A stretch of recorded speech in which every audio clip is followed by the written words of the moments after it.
My beloved child, sit still and remain with me for a little while.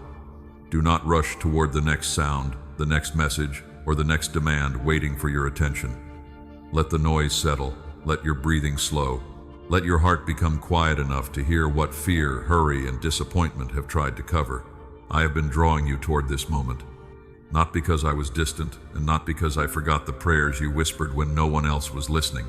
I have been near through every night when your thoughts would not rest, through every morning when you rose carrying questions you could not answer, and through every season when you wondered whether your faith was still strong enough. My beloved child, I saw what others did not see.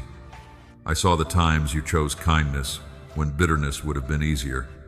I saw the moments you told the truth, even when honesty cost you comfort.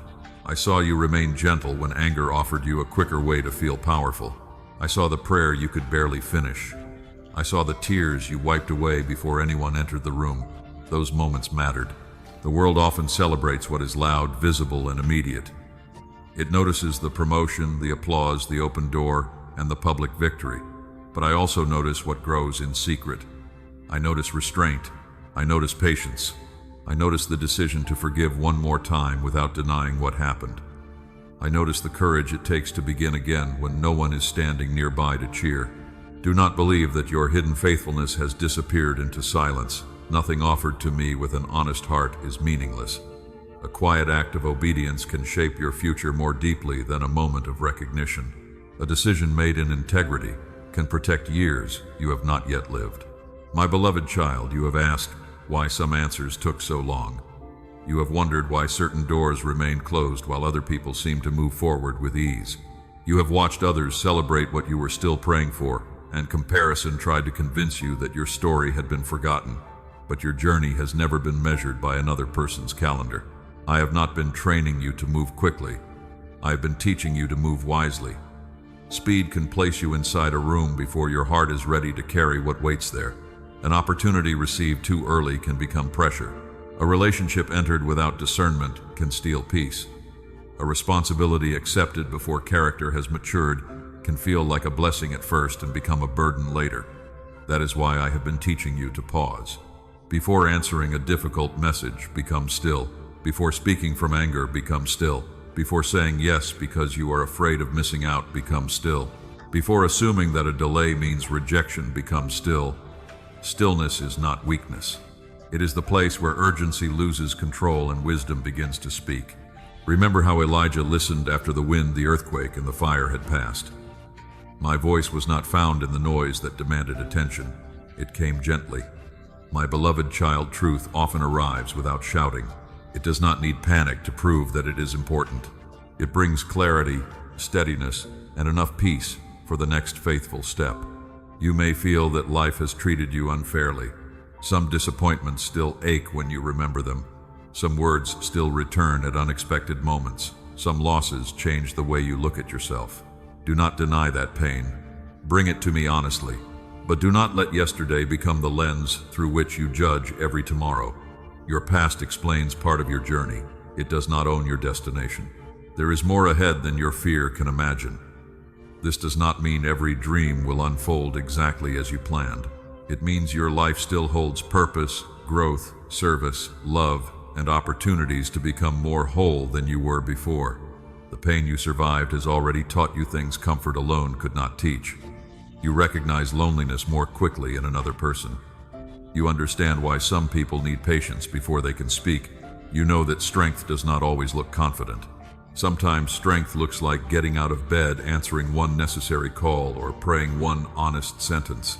My beloved child, do not compare these small acts with the visible success of others. Deep roots are not impressive while they are forming. Yet when the storm comes, the tree depends on what grew where no one could see. Your roots have been growing. Patience has been forming where frustration once ruled. Discernment has been growing where you once trusted every confident voice. Compassion has become deeper because you know what it feels like to be misunderstood. Wisdom has begun to replace the need to react immediately. This is not empty waiting.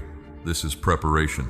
Begin practicing gratitude before every circumstance changes. Thank me for today's breath, today's strength, today's opportunity to choose what is right. Gratitude does not pretend that pain is pleasant. It keeps pain from becoming the only thing you can see. Look carefully at what remains. There may be one faithful friend. There may be enough strength for today's responsibility. There may be a lesson you now understand more clearly.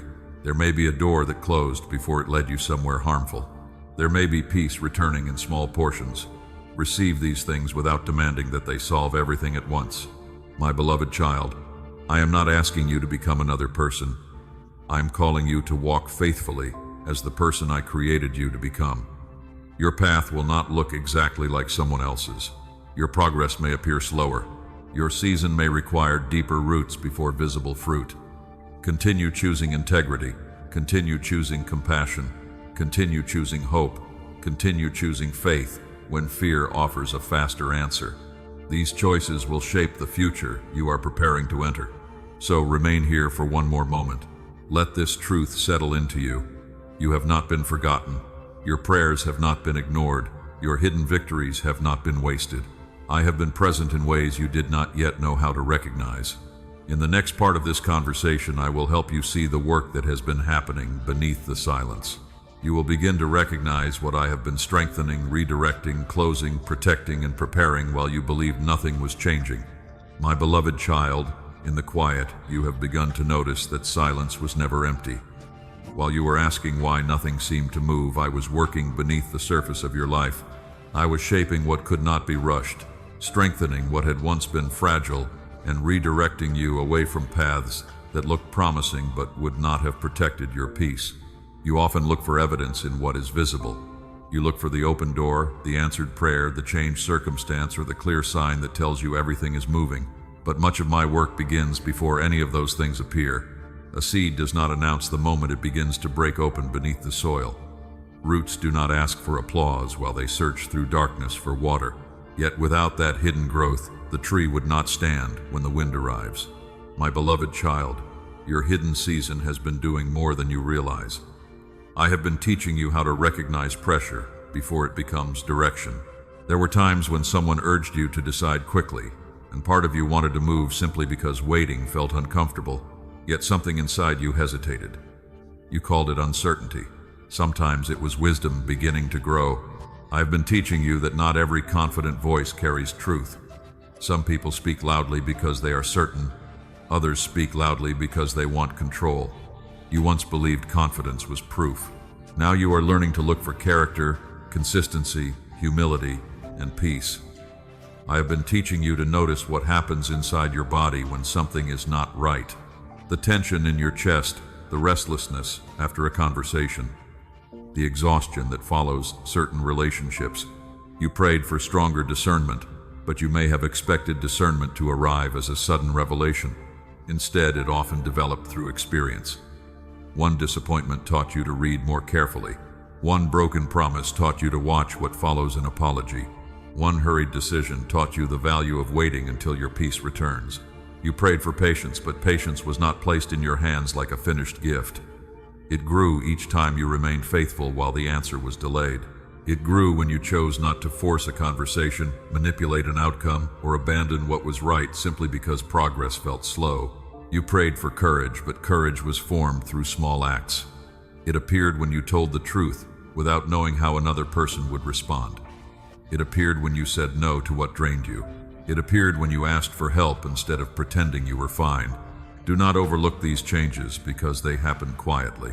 Remember how David was prepared in fields long before he stood before a king. He learned responsibility while caring for what others considered ordinary. He faced danger where few people could see him. The public moment did not create his character. It revealed what had already been forming in private. My beloved child, your private choices are preparing you too. The conversation where you chose restraint mattered. The morning when you prayed despite feeling numb mattered. The day you completed your responsibility without recognition mattered. The moment you refused to speak cruelly even though you were hurt mattered. These decisions may not have changed your circumstances immediately, but they changed the person who will face those circumstances tomorrow. I have also been protecting you through closed doors you did not understand. There were opportunities you wanted because they seemed to offer progress. There were relationships you held tightly because you feared being alone. There were plans you believed had to succeed for your life to have meaning. My beloved child, not every closed door was punishment. Some were protection, some were redirection, some simply revealed that the time, place, or relationship was not able to carry the future you hoped to build. I will not tell you that every disappointment was secretly good. Pain is still pain. Loss still needs to be grieved. But I ask you to remain open to the possibility that an ending can prevent a deeper wound. There were conversations you were excluded from that may have spared you unnecessary confusion. There were invitations that disappeared before they could consume your energy. There were people who walked away before you built your identity around their approval. You may not see the full meaning yet, but absence can sometimes create room for truth. I have been working in your desires as well. Some things you once wanted no longer hold the same power. What once impressed you now feels shallow. What once seemed urgent now appears temporary. You are becoming less attracted to what is loud and more attentive to what is lasting. My beloved child, I have been teaching you to value peace over performance. You are beginning to understand that success without integrity becomes a burden. Recognition without rest becomes another kind of emptiness. A relationship without honesty cannot become the home your heart needs. You are also learning that my guidance does not always come through excitement. Sometimes it comes through restraint. Sometimes the wisest answer is not yet. Sometimes the most faithful action is to remain where you are, complete the work before you, and stop searching for a dramatic escape. Look at what has changed within you. You are slower to believe every accusation. You are more willing to ask direct questions. You have begun to protect your attention. You notice when comparison steals gratitude.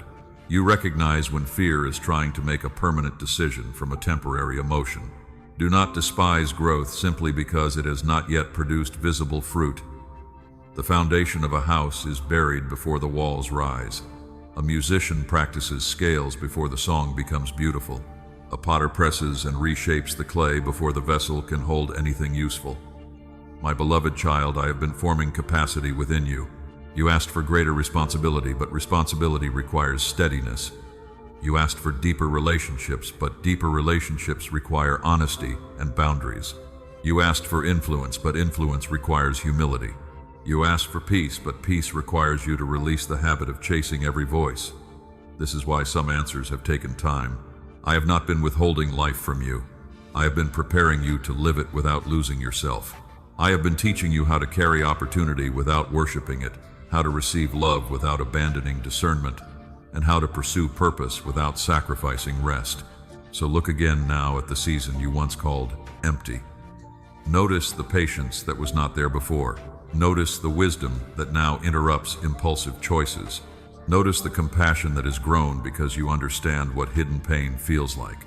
My beloved child, the silence has been speaking through what it has produced in you.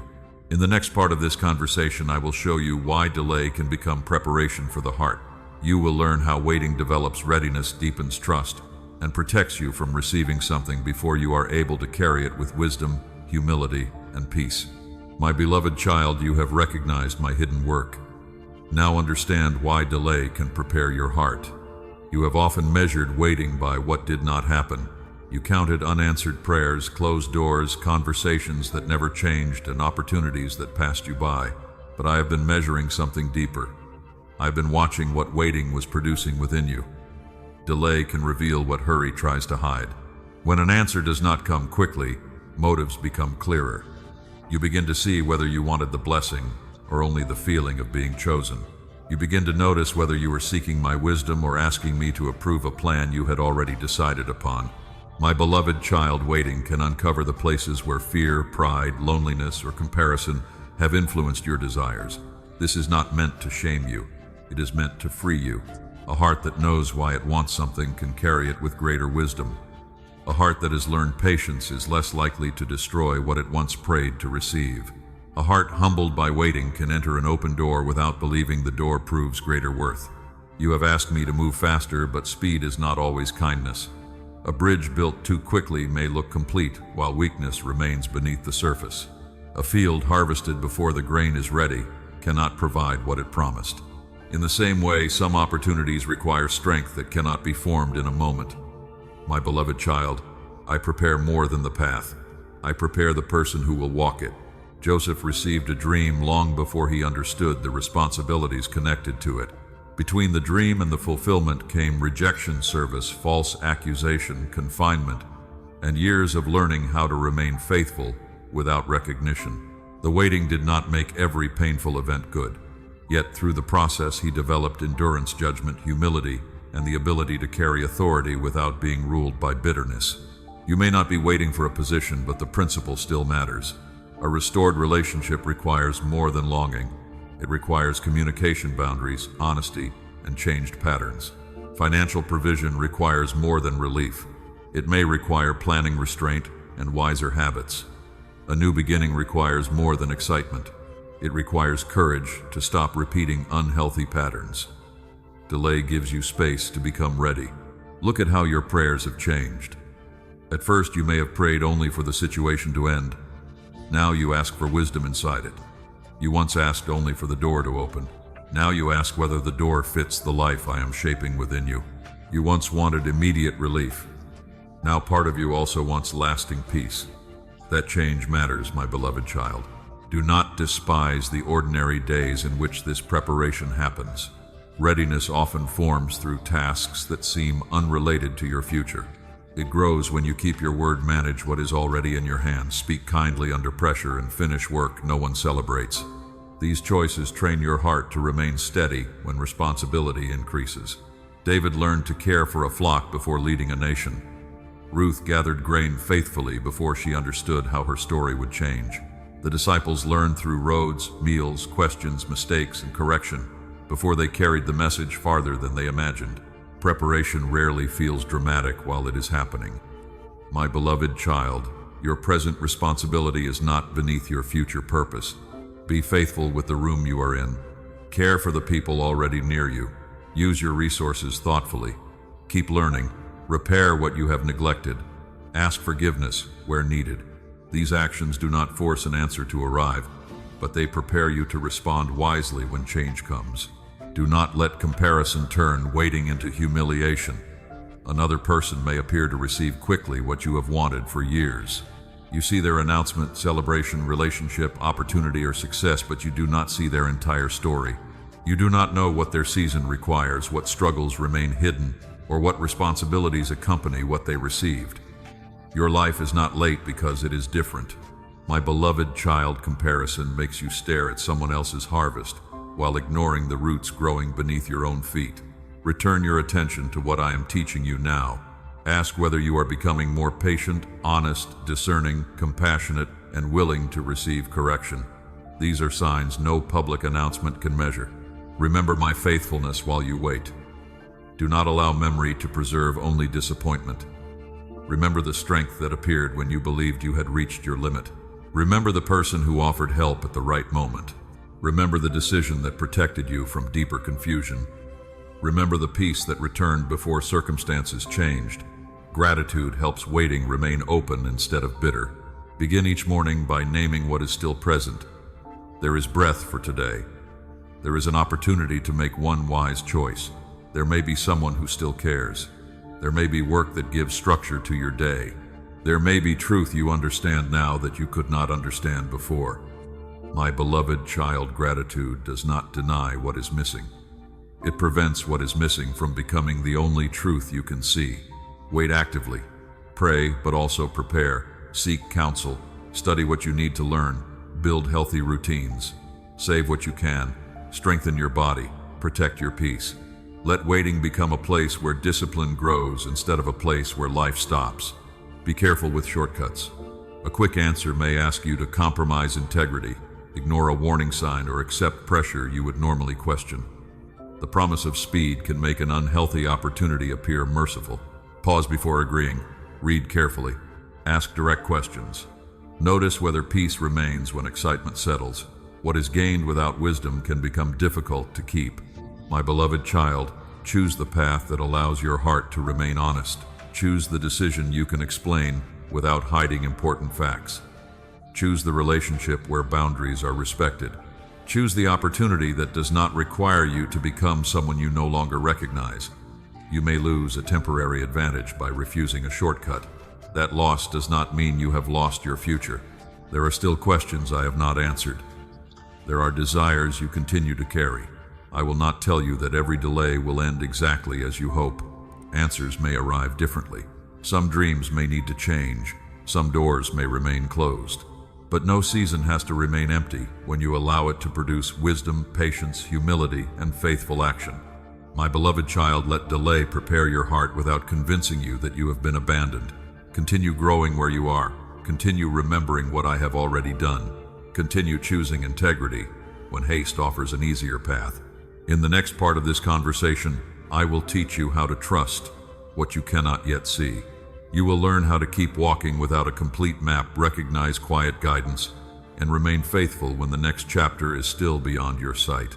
My beloved child, you have learned that delay can prepare your heart. Now I want you to trust me. You do not need a complete map before taking the next faithful step.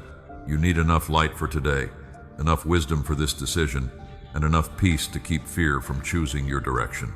You often ask me to show you everything at once. You want to know how the story ends, which door will open, who will remain, and whether the effort will be worth it. My beloved child, I understand that desire. Uncertainty can make the mind search for control, but knowing every detail would not always strengthen faith. Sometimes it would give anxiety more places to travel. Think of a traveler walking before sunrise. The road is not fully visible, but the next stretch can still be seen. One careful step reveals another. In the same way, I often guide you through enough clarity for the responsibility in front of you. Tomorrow may remain hidden, because today still deserves your attention. Abraham left familiar ground without seeing the whole destination. He moved because he trusted the one who called him, not because every question had been answered. His journey included mistakes, waiting, and moments of fear. My beloved child, faith was not proven by perfect confidence. It was shown by returning to trust when uncertainty exposed his weakness. You may believe that trust means never feeling confused. It does not. Trust means confusion is not allowed to become your master. You can ask questions. You can seek counsel. You can admit that you are unsure. Faith does not require pretending. It invites you to remain honest while refusing to let fear write the conclusion. Look at what is already clear. Perhaps you know that one relationship needs stronger boundaries. Perhaps you know that one decision should wait. Perhaps you know that your body needs rest, your finances need order, or your words need greater care. My beloved child, do not ignore clear responsibilities while asking for dramatic revelation about the future. My guidance often begins with what is already in your hands. Complete the work before you. Keep the promise you made. Tell the truth in the conversation you have delayed. Ask forgiveness where pride has kept you silent. Read the document carefully. Make the appointment. Rest when you are exhausted. These ordinary acts may not feel like divine direction, but they prepare your heart to recognize greater responsibilities. Do not force a door because uncertainty makes waiting uncomfortable. A closed door may mean not now. It may mean more information is needed. It may mean the opportunity is not healthy. My beloved child, pressure will often tell you that hesitation is failure. Wisdom may be telling you to slow down. Notice what happens when excitement becomes quiet. Does the opportunity still agree with truth, integrity, and peace? Does it require secrecy, haste, or the abandonment of healthy boundaries? Does it ask you to become someone you cannot respect? These questions can reveal what emotion alone may hide. Trust is not passive. It does not sit with folded hands while responsibilities are neglected. Trust prays, prepares, learns, and acts on what is clear. It leaves what cannot be controlled in my care. My beloved child, this balance protects you from panic that moves too quickly and fear that refuses to move. Remember the disciples in the boat. The storm made them believe that danger meant the absence of care, yet I was with them in the same boat. My beloved child, difficult circumstances do not always mean you have left the right path. Sometimes obedience and hardship exist together. I will not promise that every step will feel easy. Some decisions may cost comfort. Some boundaries may disappoint people. Some acts of integrity may close opportunities that compromise could have kept open. Trust does not guarantee a painless road. It gives you a foundation that remains when the road becomes difficult. Let memory strengthen you. Think about the days when you did not know how you would continue, yet strength came for the next task. Remember the conversation that brought clarity after confusion. Remember the delay that prevented a careless decision. Remember the person who appeared with wise support when you asked. There were times when you wanted a full answer and received only enough courage to make one call. There were times when you wanted immediate relief and received endurance for one more day. There were times when you wanted certainty and received a trustworthy person who helped you think. These were not small gifts. You may still feel behind. Another person may seem to have a clearer path, a stronger opportunity, or a faster answer. Do not measure your direction by their visibility. Your responsibility is not to imitate their timing. It is to remain faithful within your own. Comparison makes hidden guidance difficult to hear. It turns attention outward when wisdom is asking you to listen within prayer, scripture, truth, and counsel. My beloved child, return to the path beneath your feet. Ask me for daily bread, not a lifetime of answers. Ask for the wisdom needed in this conversation. Ask for strength for this responsibility. Ask for patience while the larger picture remains incomplete. Jesus taught his followers to receive what was needed for the day. This keeps the heart dependent without making it careless. You may receive no dramatic sign. Peace may arrive slowly. Clarity may grow through several conversations. Direction may become visible only after you begin completing what is already clear. My beloved child, do not reject quiet guidance because it does not feel extraordinary. A farmer does not stand over the field demanding that growth become visible by evening. The work continues through moisture, warmth, time, and care. In the same way, trust allows hidden processes to remain hidden without calling them abandoned. Keep your heart teachable. The path may change. An answer you expected may come differently. A plan may need revision. Trust is not stubborn attachment to your original idea. It is confidence that you can receive correction without losing your sense of safety. If a door opens, enter with humility. If it closes, grieve honestly and ask what remains possible. If you are uncertain, wait without condemning yourself. My beloved child, not every pause means you missed my will. Sometimes wisdom takes time because facts and circumstances are still becoming clear. Continue walking with what you know. Keep integrity. Protect peace. Seek mature counsel. Refuse urgency that demands blind agreement. Let Scripture shape your character rather than become a tool for predicting every outcome. My beloved child, you cannot yet see the whole road, but you are not required to. You are asked to be faithful with the light you have, honest about what you do not know, and willing to receive the next step when it becomes clear. In the next part of this conversation, I will help you face the anxiety that uncertainty can awaken. You will learn how to release the need to control every outcome, calm the thoughts that rush toward disaster, and choose faith without denying the responsibilities still in your hands. My beloved child, you have learned to walk with only enough light for the next faithful step. Yet when the road beyond that light remains hidden, anxiety may begin filling the space with its own predictions. It tells you that uncertainty means danger, that delay means loss, and that unless you control every detail, something important will fall apart. I want you to recognize that voice without allowing it to lead you. Anxiety often begins by asking a reasonable question, then refuses to stop. What if the answer is no? What if the door closes? What if the person changes? What if the money is not enough? What if the future repeats the pain of the past? My beloved child, the mind can travel through 100 imagined tomorrows while your body remains trapped in one room today. Come back to this moment. Notice your breathing. Relax your shoulders. Place your feet on the floor. Name what is true right now. You are here. You are breathing. There may be one decision before you, not every decision at once. There may be one conversation to prepare for, not every possible outcome to solve tonight. This does not make the concern unimportant. It places the concern where wisdom can reach it. Bring the fear to me honestly. Do not cover it with religious language that sounds confident while your heart remains exhausted. Tell me what you are afraid of losing. Tell me what you are trying to prevent. Tell me why this uncertainty feels familiar. My beloved child, prayer is not the performance of strength. It is the place where you stop pretending that control can save you. Jesus spoke about the birds that do not carry tomorrow in their wings, and the flowers that do not force themselves to bloom before their season. He was not teaching carelessness. He was reminding anxious hearts that life is more than the burden they are trying to carry alone. You still have responsibilities. You may need to make a plan, seek advice, review your finances, schedule an appointment, or speak clearly with someone. Faith does not remove these duties. Faith helps you complete them without believing that every outcome depends entirely upon your strength. Learn the difference between responsibility and control. Responsibility asks, "What can I do with wisdom today?" Control asks, "How can I guarantee that nothing painful will happen?" Responsibility makes the call, reads the document, keeps the boundary, and asks for help.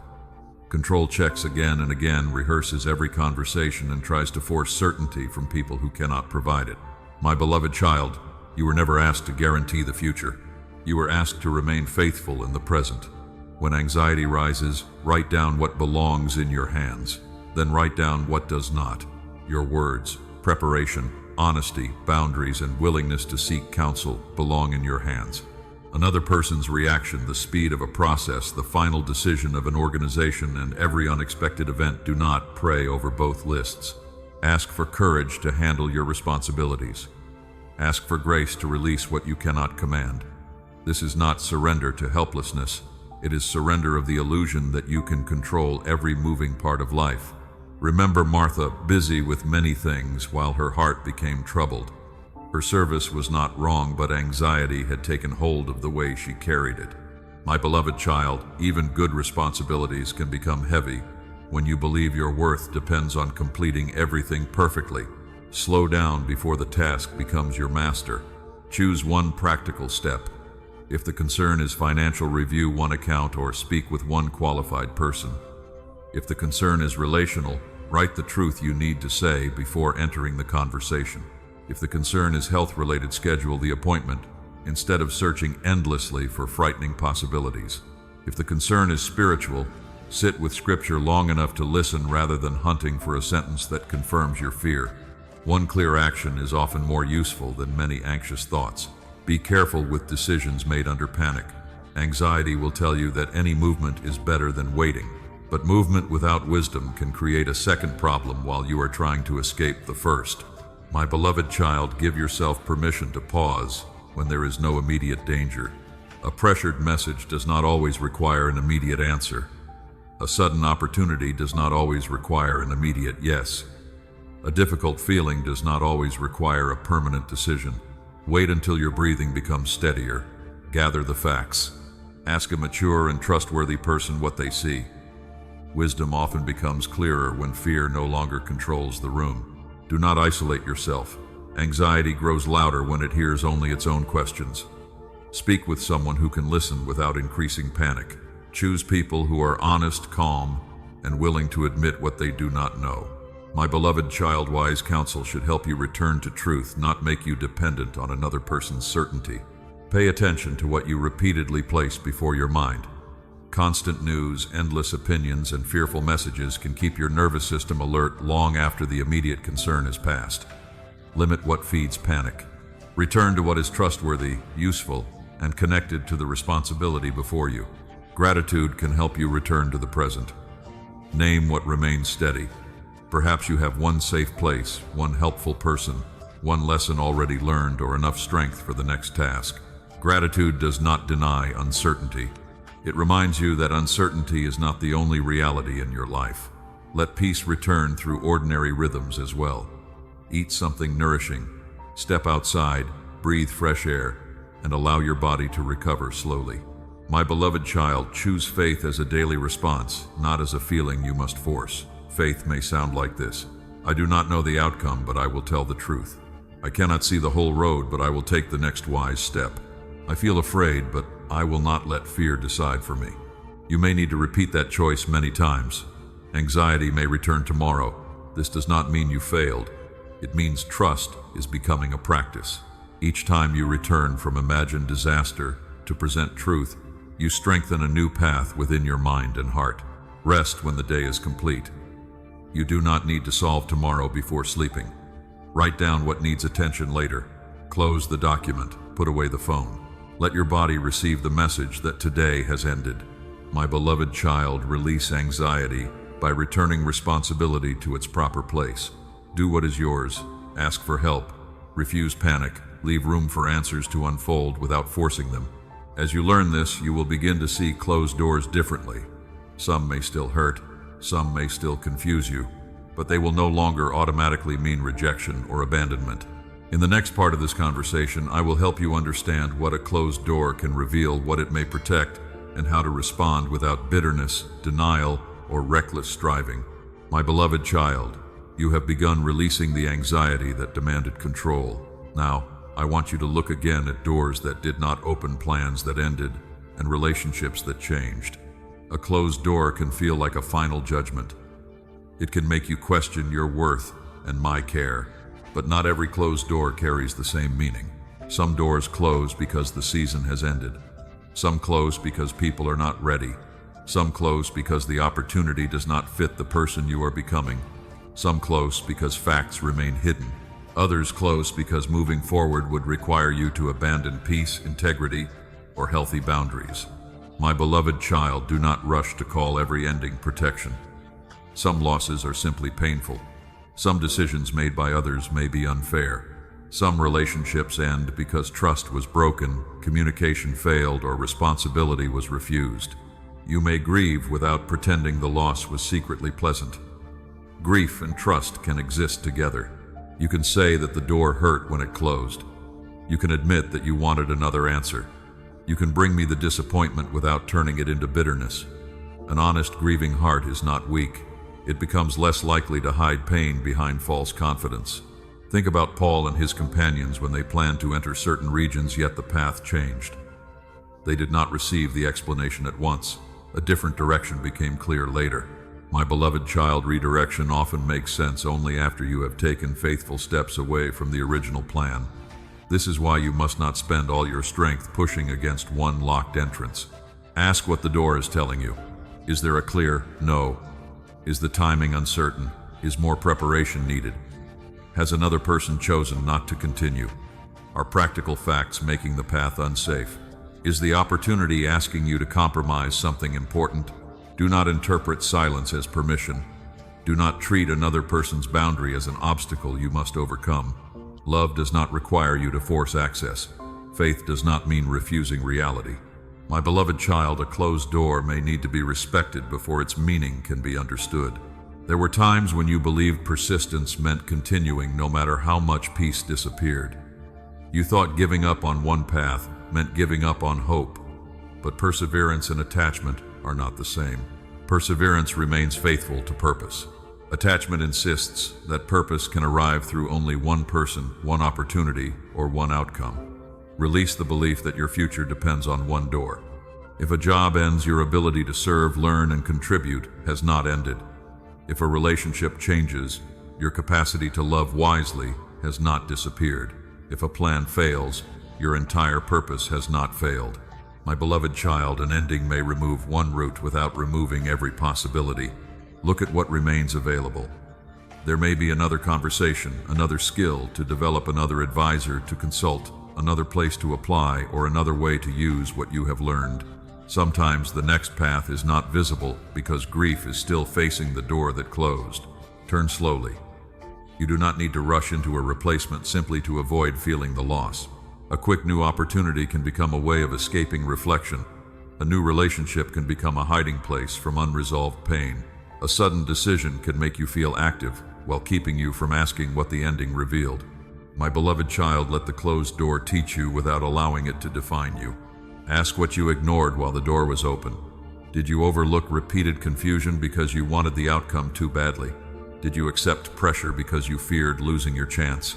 Did you build your identity around being chosen? Did you excuse behavior that contradicted promises? These questions are not accusations. They are invitations to grow. You may also discover that you did nothing wrong. Sometimes another person chooses differently. Sometimes an organization changes direction. Sometimes illness, distance, finances, or circumstances alter what is possible. Do not create personal shame from every disappointment. A closed door is not always a statement about your value. My beloved child, your worth did not increase when the door appeared, and it did not decrease when the door closed. An opportunity can recognize your gifts, but it cannot create them. A relationship can affirm your value, but it cannot become the source of it. Let this truth protect you from begging for access where dignity has been repeatedly ignored. If someone has clearly ended a relationship, respect the answer. If an employer or organization has made a decision, seek clarification where appropriate, then consider the next responsible step. If a legal or financial matter is involved, read the documents and seek qualified advice. Faith should make you more honest about reality, not less. There may be a door you are still unsure about. In that case, wait with structure. Decide what information you need. Set a reasonable time to review the matter again. Ask wise people what they see. Continue living while the answer develops.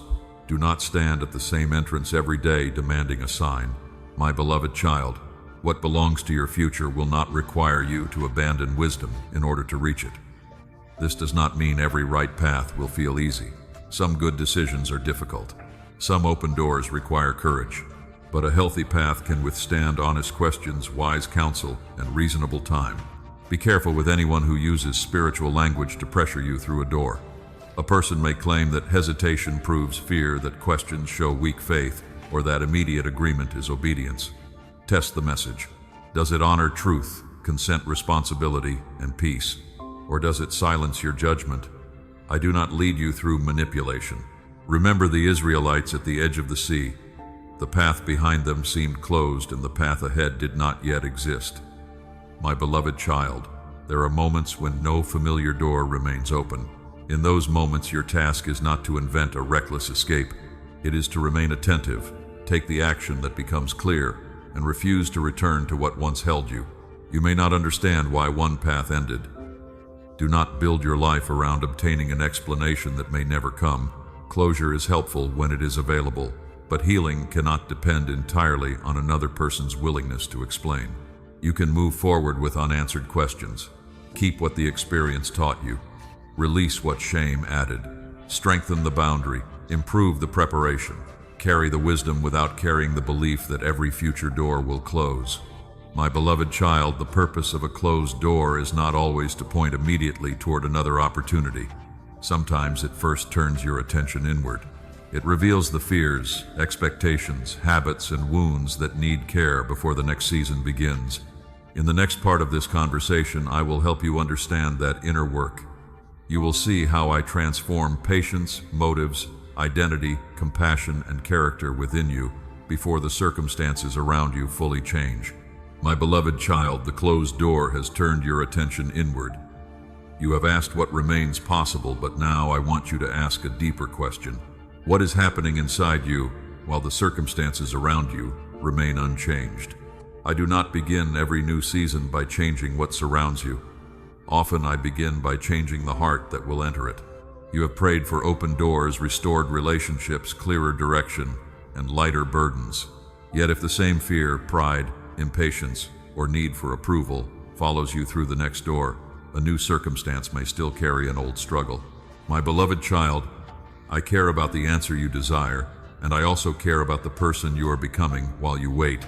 Let me transform the place where hurry has ruled you. You once believed that moving quickly proved courage. Now you are learning that courage may look like waiting long enough to see clearly. It may look like reading the message twice before replying, sleeping, before deciding or asking a wise person what you have overlooked. Let me transform the place where approval has ruled you. Perhaps you became smaller to keep someone comfortable. Perhaps you agreed when your heart needed time. Perhaps criticism made you question your value, while praise made you feel temporarily secure. My beloved child, people can encourage you, but they cannot become the foundation of your identity. Your worth is not created by being chosen. It is not erased by being rejected. It does not rise when someone celebrates you or fall when someone misunderstands you. I formed you with dignity before any person had an opinion about your life. Let that truth become stronger than the voices that change with circumstances. Remember Peter, who loved me yet still reacted from fear, pride, and confusion. His failure did not become the end of his story. I met him with truth, questions, responsibility, and another opportunity to follow. My beloved child, transformation does not require pretending you never failed. It requires honesty about what failed and willingness to practice a different response. Look gently at the patterns within you. Do you avoid difficult conversations until resentment grows? Do you promise more than your strength can carry? Do you return to people who repeatedly disturb your peace because loneliness feels heavier than uncertainty? Do you overwork so you do not have to feel what is happening inside? Do not use self-examination to punish yourself. Shame looks inward and says there is something permanently wrong with you. Wisdom looks inward and asks what can be understood, healed, strengthened, or changed. My beloved child, I do not invite you into endless self-criticism. I invite you into truthful growth. Begin with one area, not everything at once. If your words become sharp under pressure, practice pausing before you speak. If you neglect, rest. Create a simple rhythm that allows your body to recover. If your boundaries disappear when someone becomes disappointed, prepare one clear sentence you can use without anger. Transformation becomes real through repeated choices. A gardener does not pull on a young plant to make it grow faster. The gardener improves the soil, provides water, removes what chokes the roots, and allows time to do its work. My beloved child, your inner life also needs patient care. Prayer, truth, rest, community boundaries, and daily obedience create conditions where healthy growth can continue. Remove what repeatedly weakens you. This may be constant comparison, fearful messages, a relationship built on pressure, or a habit that leaves your mind scattered. Make room for what strengthens you. Read scripture slowly enough to listen. Speak with people who can tell you the truth without humiliating you. Care for your body. Complete necessary work. Spend time in quiet without using silence to avoid responsibility. My beloved child, let scripture become a mirror before it becomes a message for someone else. When you read about patience, ask where impatience controls you. When you read about forgiveness, ask whether resentment is shaping your decisions. When you read about courage, ask which truthful step you have delayed. Do not use my words to prove that another person is wrong while refusing correction yourself. Humility is one of the safest places from which to grow. You may discover grief beneath anger. You may discover fear beneath control. You may discover exhaustion beneath irritation. What appears on the surface is not always the whole story. Sit with me long enough to name what is underneath. If the wound is deep, seek help. A counselor, pastor, doctor, support group, or trusted friend may help you understand what you cannot untangle alone. My beloved child, receiving support does not interrupt spiritual growth. It may become part of how growth reaches places you have protected for years. Let me transform your relationship with rest. You are not more faithful because you are constantly exhausted. Even Jesus withdrew from crowds to pray and recover. Rest can reveal how much of your activity came from purpose and how much came from fear. When you stop, you may feel emotions you were outrunning. Do not panic. Breathe. Pray. Write what you notice. Ask for support. Rest is not always immediately peaceful, but it can become the place where truth finally catches up with you. Let me transform the way you handle mistakes. You may have believed that one wrong decision ruined everything. My beloved child, consequences can be real, but grace still teaches. Admit what happened. Repair what you can. Learn what must change. Then stop using yesterday as evidence that you cannot grow. Let me transform your compassion. Pain can make the heart hard, but it can also make you more attentive to what others carry. You now understand that a calm face may hide exhaustion. You know that people sometimes need safety before they can speak honestly. Compassion does not mean abandoning discernment. You can understand why someone behaves as they do and still refuse harmful access. You can forgive without rebuilding trust immediately. You can care without becoming responsible for every consequence another person avoids. My beloved child, mature love carries both tenderness and truth. Do not measure inner transformation only by strong emotions during prayer. Look at daily fruit.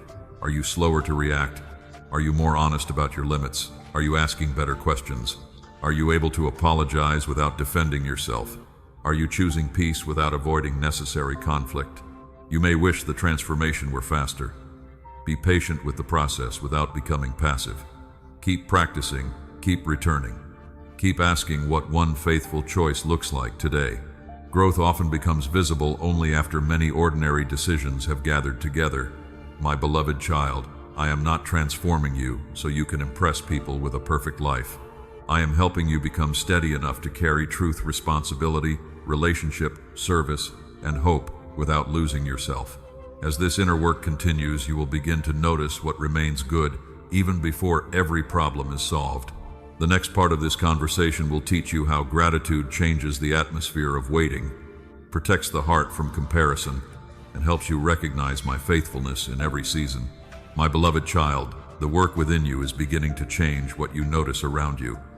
You are becoming more aware of what remains good even before every problem is solved. This is where gratitude becomes important. Gratitude is not pretending that pain feels pleasant. It is choosing not to let pain become the only truth your heart can see. There are seasons when thanksgiving comes easily. A prayer is answered, a relationship becomes stronger, a door opens, hope returns quickly. In those moments, gratitude feels natural. But there are other seasons when questions remain, plans change, and the future feels uncertain. My beloved child, gratitude in those seasons becomes an act of faith. It says that disappointment is present, but it is not alone. It says that you may still be waiting, but you are also still breathing, learning, loving, and receiving strength for today. It says that the story is unfinished, and therefore you will not judge the whole journey by one difficult chapter. Remember the people in Scripture who sang before every circumstance changed. Their songs were not always evidence of comfort. Sometimes praise rose while the road was still difficult. Sometimes thanksgiving came from a heart that remembered my character, even when the outcome remained hidden. My beloved child, I am not asking you to thank me for cruelty, injustice, loss, or betrayal, as though those things were good. Bring the pain honestly. Name what was taken. Grieve what did not happen. Gratitude does not silence grief. It keeps grief from closing every window through which light can enter. Begin by remembering. Fear trains the mind to remember danger. It collects every disappointment and uses it as evidence that the future cannot be trusted. Gratitude trains the heart to remember faithfulness. It recalls the strength that came when you believed you had none left. It remembers the friend who called, the wisdom that arrived, the door that closed before deeper harm, and the calm that appeared before the situation was resolved. Your memory should not preserve only what wounded you. Think of one moment when you were carried through something you once believed would overwhelm you. The answer may not have come as you hoped. The season may have lasted longer than you wanted. Yet you are here and you understand something now that you did not understand then. My beloved child, let that memory become a stone of remembrance. Not a monument to suffering, but a reminder that pain did not have the final word. Practice gratitude in ordinary moments. Thank me for the water you drink, the chair that supports you, the person who listens without judgment, and the work your hands can still perform. Thank me for a quiet room, a useful lesson, a needed boundary, or enough courage to tell the truth. These things may appear small because they arrive without drama. Yet life is built from ordinary gifts received repeatedly. Do not wait for a miracle before noticing mercy. Gratitude can also change the way you begin your day. Before allowing your mind to list everything that might go wrong, name what is already present. There is breath. There is another opportunity to choose wisely. There may be one responsibility you can complete, one person you can encourage, and one habit you can strengthen. My beloved child, this practice does not guarantee an easy day. It gives your heart a steadier place from which to meet the day with wisdom, patience, and humility. Write down what you are grateful for if your mind forgets quickly. Keep the words simple and specific. Do not write what you think you should feel. Write what is real. Perhaps you are grateful that you asked for help. Perhaps you are grateful that you recognized a warning sign sooner. Perhaps you are grateful that you rested instead of forcing yourself forward. Specific gratitude teaches the heart to pay attention. Be careful with comparison. Comparison makes another person's visible blessing feel like evidence that you have been overlooked. You see their announcement, relationship, success, healing, or opportunity. You do not see every burden connected to their story. You do not know the preparation, responsibility, grief, or private struggle that may exist beyond what is shown. My beloved child, gratitude returns you to your own life. It helps you notice the work happening here, the people entrusted to you, the lessons being formed, and the resources already within reach. You do not need someone else's season in order for your own life to have meaning. Celebrate goodness when you see it in another person without using it to condemn yourself. Their blessing is not proof of your rejection. Their progress does not make your growth less valuable. You can honor what is happening in their life and remain faithful to what is happening in yours. Gratitude also softens the heart after disappointment. Without it, pain can make every conversation feel like a complaint and every relationship feel like a reminder of what is missing.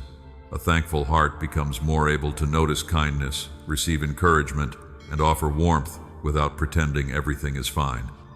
My beloved child, gratitude can make your home gentler. Say thank you when someone helps. Notice the quiet work another person completes. Speak appreciation before frustration becomes the only language in the room. Tell a child, partner, friend, or relative what you value about them. These words can strengthen what constant criticism slowly weakens. Do not use gratitude to excuse, neglect, or silence necessary truth. You can appreciate what is good and still address what must change. You can thank someone for their effort and still keep a boundary. Gratitude and discernment belong together. Let gratitude move outward through kindness. Send a message to someone who encouraged you. Offer help without needing recognition. Listen to a person who feels unseen. My beloved child, the comfort you once needed may now become comfort you can give. Paul learned to give thanks in both need and abundance, not because every condition felt the same, but because his foundation was deeper than changing circumstances. Let your gratitude grow from the same place. Circumstances matter, but they do not hold the complete measure of my care. There may still be prayers without answers. Thank me for the courage to continue asking. There may still be healing in progress. Thank me for the support available today. There may still be uncertainty. Thank me for enough light to take one step. My beloved child, gratitude keeps hope open. It prevents bitterness from sealing the heart. It reminds you that waiting has not erased every gift. It helps you recognize that transformation is happening, even while some circumstances remain unfinished. At the end of each day, name one moment of grace.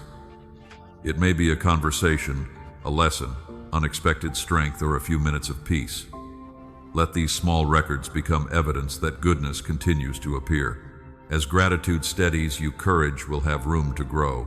The next part of this conversation will show you how to take the next courageous step without waiting for fear to disappear, and how one faithful decision can begin changing the direction of your life. My beloved child, gratitude has opened your eyes to the goodness that still remains, and now courage has room to rise. You do not need to wait until fear disappears before moving forward. Courage is not the absence of trembling. It is the decision to take the next faithful step while your heart is still learning to trust. You may have told yourself that you will act when you feel completely ready. You will speak when you are certain the conversation will go well. You will begin again when confidence returns. You will obey when every question is answered. My beloved child, if you wait for perfect certainty, you may remain standing at the edge of the life, already asking for your participation. I often guide you one step at a time. Joshua did not receive every detail of the road ahead. He received enough instruction for the responsibility before him. He was called to be strong and courageous, not because difficulty had vanished, but because he would not face it alone. My beloved child, courage grows when you stop demanding the whole map and begin responding to the light you already have. Ask yourself what the next clear step is.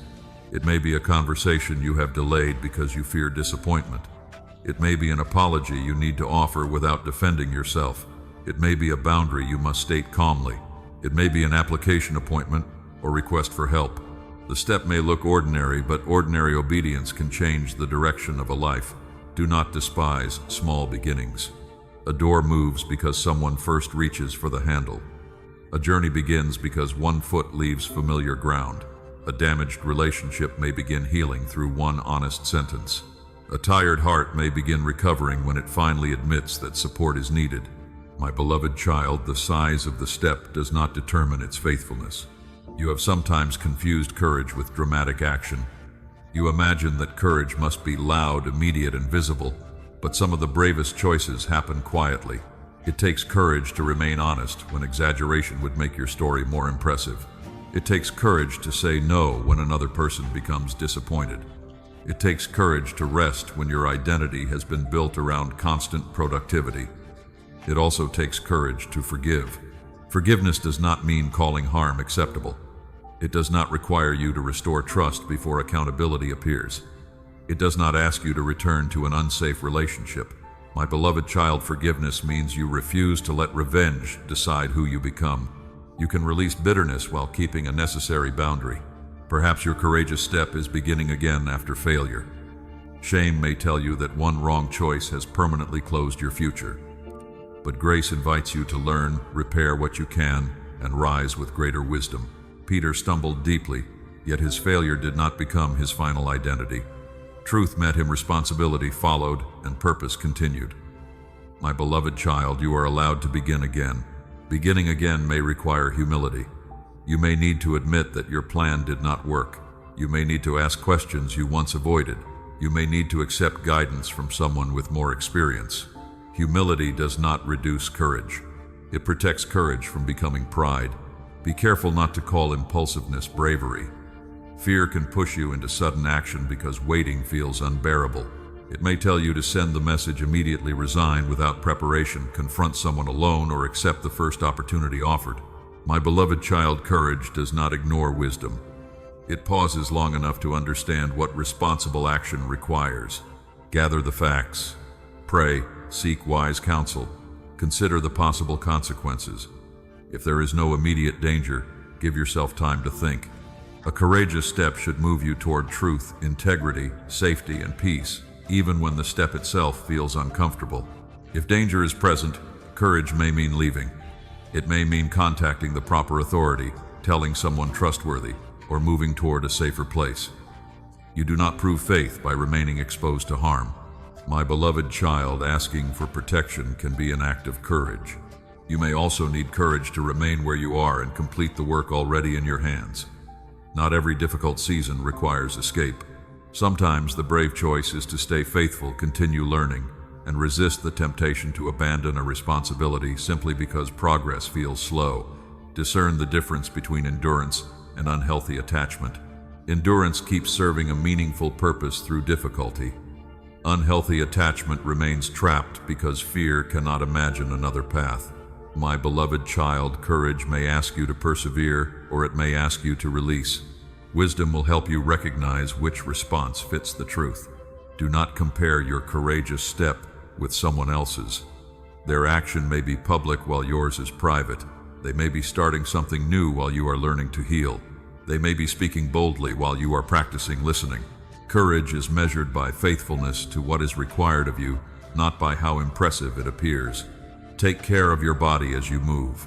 Breathe, eat, rest, prepare. Fear can make every step feel larger than it is.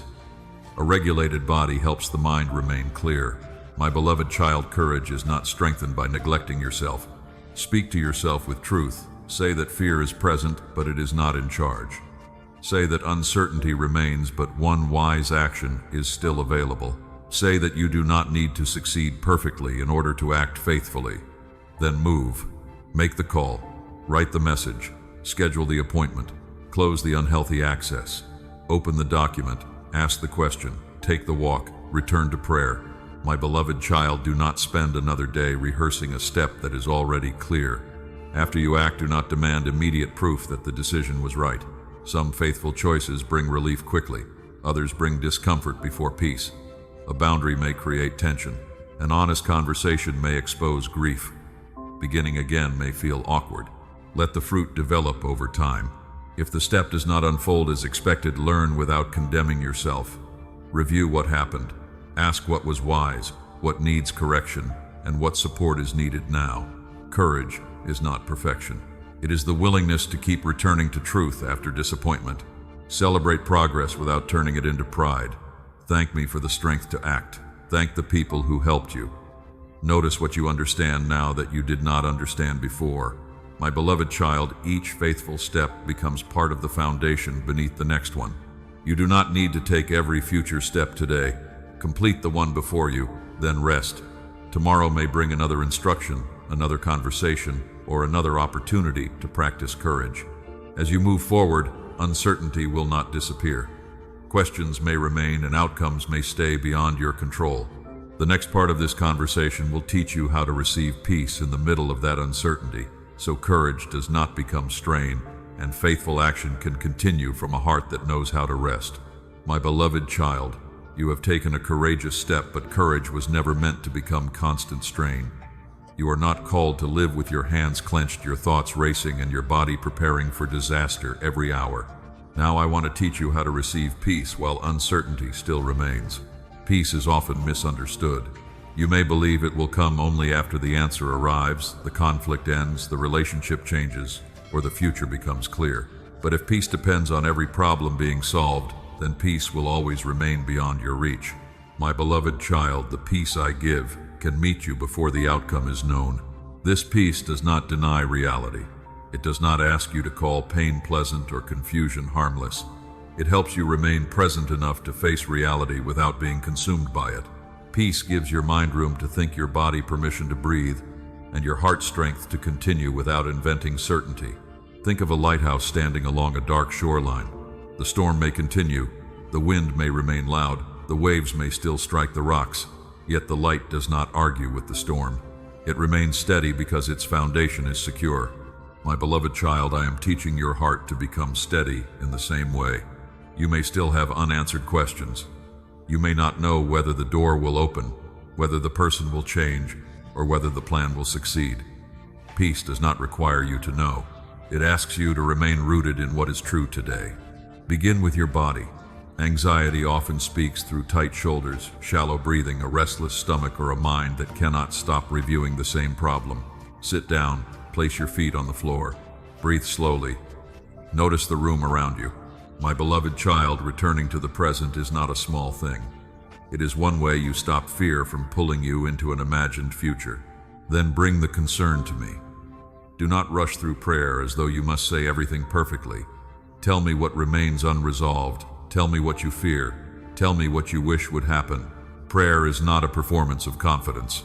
It is a place where the heart can become honest enough to receive peace. Paul wrote about a peace that guards the heart and mind. He did not describe a life without difficulty. He described a heart that brings concerns into prayer, remembers what is true, and refuses to let fear become the final authority. My beloved child, let peace stand guard over your thoughts. When your mind begins creating the worst possible ending, ask what is actually known, separate facts from predictions. You may know that a decision is delayed. You do not know that delay means disaster. You may know that someone has become distant. You do not know every reason. You may know that money is limited.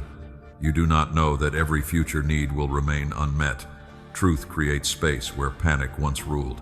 Choose one thought that is grounded and honest. Say that the outcome is uncertain, but the next step is clear. Say that you feel afraid, but you are not alone. Say that you do not have every answer, but you have enough wisdom for today. My beloved child, peace grows when truth is repeated more often than fear. Do not isolate yourself while you wait. Speak with someone who can listen without making the situation larger. A wise friend, counselor, pastor, doctor, or trusted advisor may help you separate concern from catastrophe. Healthy support does not promise outcomes it cannot control. It helps you remain steady and responsible. Protect your mind from constant noise. Endless news, opinions, messages, and predictions can keep your nervous system alert long after useful information has ended. Choose when you will check for updates. Then return to your life. My beloved child, attention is part of peace. Keep ordinary rhythms. Eat, rest, work, pray, walk outside. Speak with people you love. Complete simple responsibilities. Uncertainty will try to make one unresolved matter feel like the center of your entire life. Peace restores proportion. It reminds you that one concern is not your whole story. You are allowed to laugh while a question remains unanswered. You are allowed to enjoy a meal while a process is still unfolding. You are allowed to rest before the solution arrives. My beloved child, joy is not betrayal of your concern. It is evidence that the concern has not taken possession of everything. Let gratitude support peace. Name what remains steady. Perhaps you have shelter, one trustworthy person, a skill you can still use, or enough strength for the next task. Gratitude does not erase uncertainty. It reminds you that uncertainty is not the only thing present. Be careful with the demand for immediate clarity. Sometimes the answer develops slowly through time, conversation documents, and changing circumstances. If you force a conclusion too early, you may create certainty that is not true.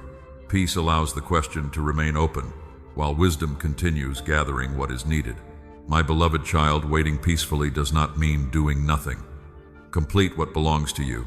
Make the call, keep the boundary, prepare the document, seek advice, then release the part that cannot be completed today. Do not revisit the same decision every hour after you have acted wisely. Fear may tell you that more thinking will finally produce control. Often it only produces exhaustion. Set a time to review the matter again. Until then, let the decision rest. Remember Jesus sleeping in the boat while the storm continued. His rest did not mean the waves were unreal. It revealed that the storm did not have the power to define his relationship with the Father. My beloved child, rest can become an act of trust when circumstances remain unsettled. This does not mean ignoring real danger. If new facts require action, respond. If you are threatened, seek proper help. If your health needs attention, contact a qualified professional. Peace is not passivity. It is clarity without panic. You may lose peace and need to return to it many times. Do not condemn yourself. A thought may awaken fear. A message may disturb you. A memory may return. Pause again, breathe again, pray again. Peace becomes stronger through repeated return. My beloved child, you do not need to manufacture a perfect feeling. Peace may arrive quietly. It may be the ability to sleep after a difficult day. It may be the strength to leave one message unanswered until morning. It may be the calm to say that you need more time. Receive peace for this moment, not for every imagined future. Today has enough grace for today. Tomorrow will bring its own responsibilities, and you will meet them when they arrive. As peace becomes more familiar, waiting will begin to change. It will no longer feel like empty time between you and the answer. In the next part of this conversation, I will teach you how to wait with active faith, continuing to pray, prepare, serve, and grow while the outcome remains in my hands. My beloved child, peace has begun changing the way you wait. Waiting no longer has to feel like empty space between you and the answer. It can become a living season of prayer, preparation, service, and growth. I am not asking you to sit still in hopelessness. I am teaching you how to remain faithful while what you desire is still unfolding beyond your sight. Active faith continues moving without trying to force the outcome. It prays, but it also prepares. It hopes, but it also listens. It trusts, but it does not ignore responsibility. My beloved child, waiting with active faith means doing what is yours while releasing what is not. Think of Noah building before the rain appeared. Your waiting may look similar. You may need to keep learning while the opportunity remains closed. You may need to become more honest about your limits. My beloved child, preparation is not a way to earn the answer. It is a way to become responsible with the life already in your hands. Do not let waiting become an excuse to stop living. Wake up. Complete the work before you. Care for your home. Keep your word. Answer the necessary message. Attend the appointment. Rest when you need rest. Pray even when the words feel simple. Faithfulness in ordinary days creates stability that emotional excitement cannot replace. You may feel tempted to believe that your real life will begin only when the prayer is answered. But your life is already happening now. The people near you need your presence now. My beloved child, do not abandon today while waiting for tomorrow. Ask what this season is giving you the opportunity to practice. Perhaps patience, perhaps discipline, perhaps forgiveness, perhaps courage to remain visible even when you feel overlooked, perhaps humility to receive help, perhaps wisdom to stop chasing what repeatedly removes your peace. Waiting reveals what you reach for when certainty disappears. Do you reach for distraction? Do you compare your journey with someone else's progress? Do you search for signs until your mind becomes exhausted? My beloved child, notice these patterns without condemning yourself. Awareness gives you the chance to choose differently. Create healthy rhythms for the waiting season. Choose a time for prayer. Read scripture slowly, rather than searching for a sentence that promises your preferred outcome. Stay connected to people who help you remain truthful and steady. Active faith has structure. It does not spend every hour asking whether the answer has arrived. It gives attention to what can be done today and allows the unanswered question to remain in its proper place. Remember, the farmer who prepares the field plants the seed and continues caring for the soil. The farmer cannot command the seed to grow by morning, yet waiting does not mean neglect. Water is given, weeds are removed, the field is watched with patience. My beloved child, your faith can work in the same way. You cannot force another person's heart to change. You cannot control the timing of every opportunity.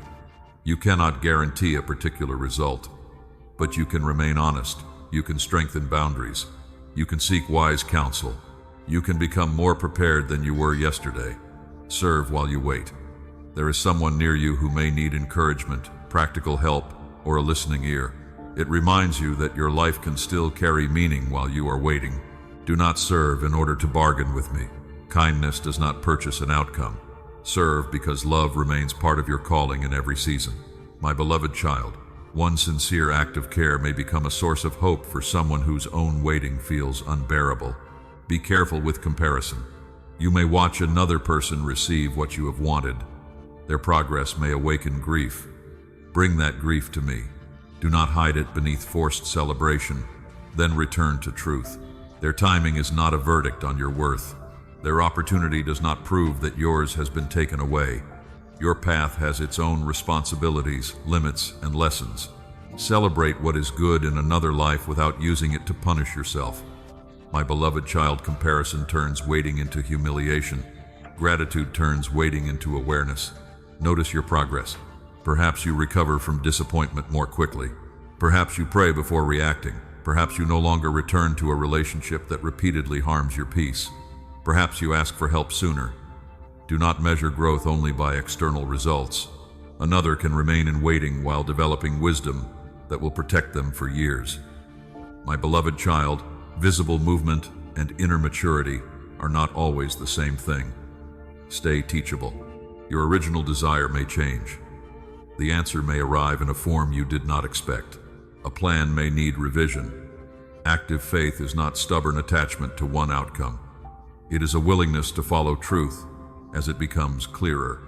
If a door remains closed, ask what preparation still matters. If no action is available, practice rest without guilt.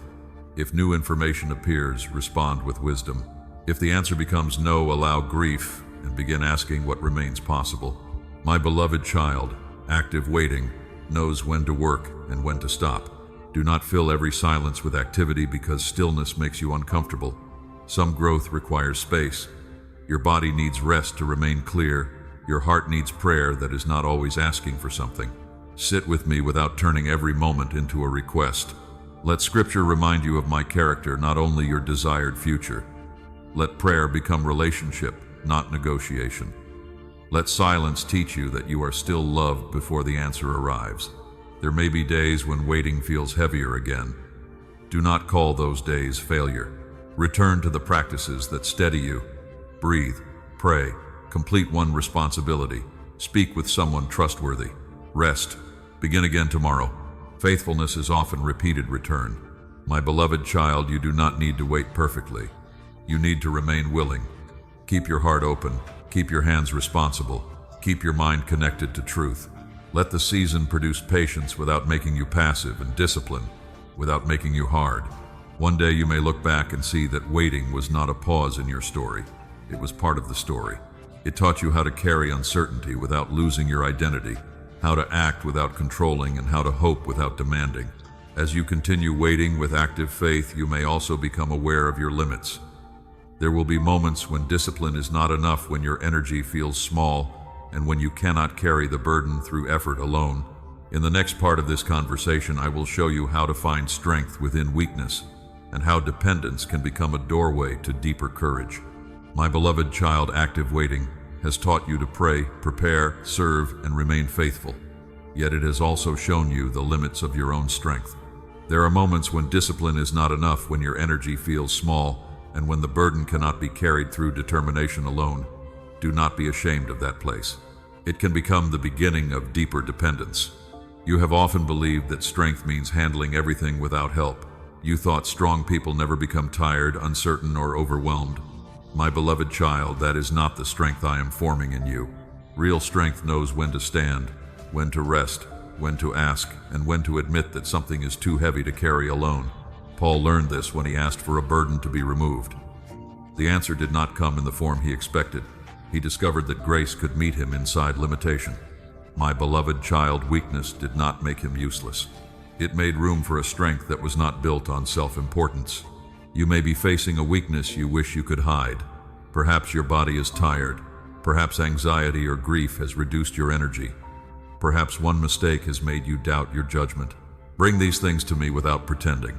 Honest prayer may begin with a sigh, a tear, or a sentence, admitting that you do not know what to do. My beloved child, I am not impressed by performance. I meet truth. I meet the heart that stops pretending and becomes willing to receive care. Weakness can reveal where you have depended on control. When everything went according to plan, you may have believed your effort guaranteed the outcome. But life has shown you that careful people still face uncertainty. Faithful people still become tired, and loving people still experience disappointment. This does not mean effort is meaningless. It means effort has limits. Do what is responsible, but do not turn responsibility into the belief that everything rests on you. Make the plan, keep the appointment, tell the truth, protect the boundary, then release the outcome you cannot command. My beloved child, surrender is not laziness. It is the refusal to carry what was never yours to control. Think of a child walking beside a trusted parent. When the road becomes steep, the child reaches for a hand. That gesture is not failure, it is wisdom. In the same way, reaching for support can become an act of faith. Ask for help before exhaustion becomes collapse. Let a trusted friend sit with you. Consult a counselor, doctor, pastor, advisor, or support group when needed. My beloved child, another person may become one of the ways strength reaches you. Be careful with the belief that asking for help makes you a burden. Healthy relationships include giving and receiving. Sometimes you support others, sometimes you need support. Humility allows both. You may also need to release the shame connected to your limitations. You may need more time, treatment, rest, guidance, or structure. My beloved child, needing care does not erase your dignity. Your worth is not measured by how much pain you can hide. Let weakness teach you to simplify. You do not need to solve every problem today. Choose the most important responsibility. Complete one step. Delay what can wait. Say no to what drains needed strength. This is not giving up. It is wise stewardship. Care for your body. Eat when you need nourishment. Drink water. Sleep when rest is possible. Move gently. Follow medical guidance when it is given by qualified people. My beloved child, spiritual strength does not grow through neglecting the body that carries you. Create small habits that remain possible on difficult days. Read a short passage. Pray one honest prayer. Complete one task without condemning yourself for everything unfinished. Small faithfulness still matters. Do not compare your capacity with another person's. Someone else may appear energetic while you recover. You do not know their full story, and they do not know yours. My beloved child, comparison turns limitation into shame. Ask what faithfulness looks like within your actual capacity. Some days, faithfulness means working with courage. Other days, it means receiving help or stopping before your body is pushed beyond what is healthy. Strength is not always movement. Sometimes it is the wisdom to remain still. Weakness may also reveal old wounds. When pressure rises, you may return to fear, anger, avoidance, or the need to please everyone. Notice this without hatred toward yourself. My beloved child, a repeated pattern is not proof that change is impossible. It is information about where healing still needs attention. Bring that pattern into the light. Write what happened. Ask what triggered it. Seek help understanding it. Practice one different response. Transformation often happens through patient repetition rather than one dramatic moment. If you stumble, do not remain on the ground arguing with yourself. Admit what happened. Repair what you can. Receive forgiveness. Begin again. My beloved child, failure becomes more dangerous when shame convinces you to hide from truth. Peter once promised more than his courage could carry. Fear exposed his weakness, yet I did not define him by that night. I restored him through truth, love, and responsibility. Your weakest moment is not your permanent name. Let weakness make you compassionate. When you know what it feels like to need patience, you become slower to judge another person's struggle. You listen more carefully and stop assuming a calm face means an easy life. My beloved child, compassion formed through honest weakness can become a shelter for others. But compassion does not require you to ignore harmful behavior. You can understand another person's pain and still keep a boundary. You can offer kindness without becoming responsible for every consequence. Mature strength carries tenderness and discernment together. Do not make weakness into your identity either. You are not only tired, anxious, grieving, or uncertain. These experiences may describe this season, but not your whole life. My beloved child, you still carry gifts, wisdom, love, and the ability to take a faithful step. Receive strength for today rather than demanding strength for every future challenge. Ask for what this day requires. Tomorrow will bring its own needs. My strength may appear as calm rather than energy. It may appear as the courage to tell someone you are not well.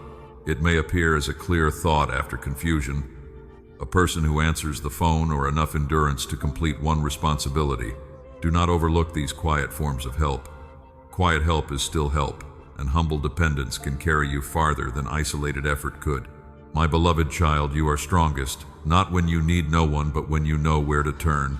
Let weakness lead you toward prayer, truth support wise limits, and grace. Let it teach you that dependence is not defeat.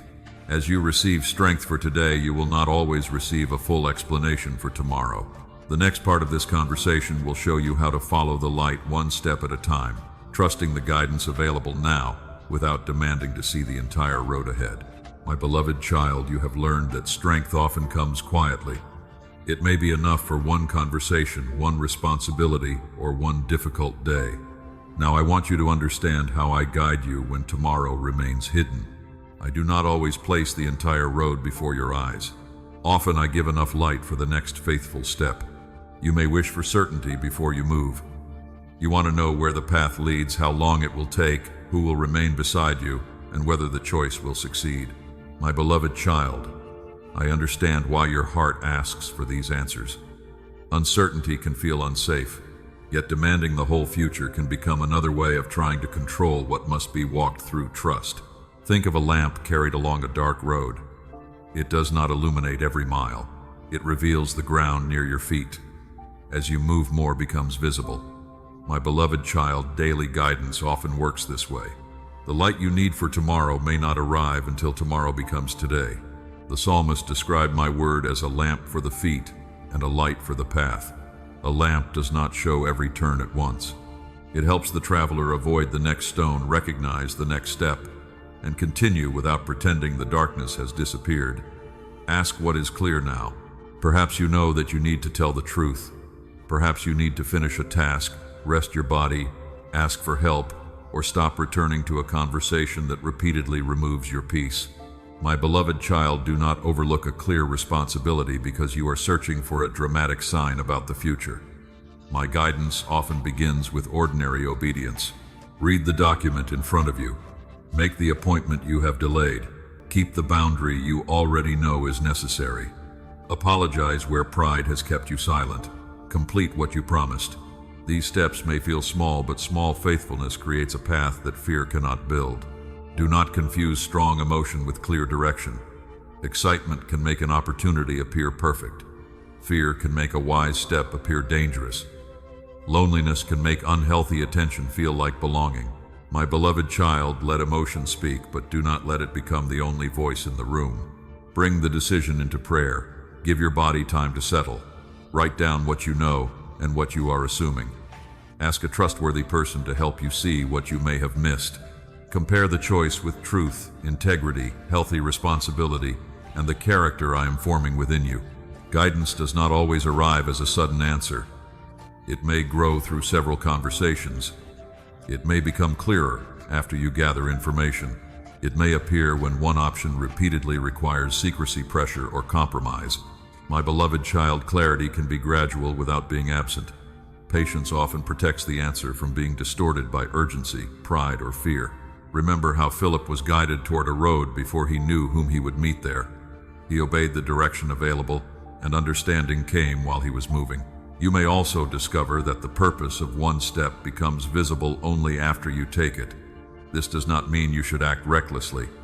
Faith is not a refusal to think. It is a willingness to move when enough truth is present, even though complete certainty is not. If the decision involves health, money, housing, safety, or legal responsibility, Seek qualified help. Prayer and professional guidance can work together. My beloved child, wisdom is not less spiritual because it arrives through someone trained to understand the problem. Be careful with people who claim to know your future with absolute certainty. No one should use spiritual language to pressure you into a relationship, payment, opportunity, or decision. If someone tells you that questions prove weak faith, slow down. Healthy guidance can withstand honest examination. You may take a step and later discover that adjustment is needed. Do not treat correction as proof that you failed completely. A traveler can change direction after receiving better information. My beloved child, humility keeps you teachable. Pride would rather continue down the wrong road than admit the map was misunderstood. I can redirect a willing heart. If you learn that your assumption was wrong, acknowledge it. If someone was treated unfairly because of your fear, repair what you can. If the plan needs revision, revise it. Guidance is not about protecting your image. It is about continuing toward truth. There will also be moments when no action is clear. In those moments, remain faithful to what is already known. Care for your home. Keep your commitments. Pray, rest, serve the people near you.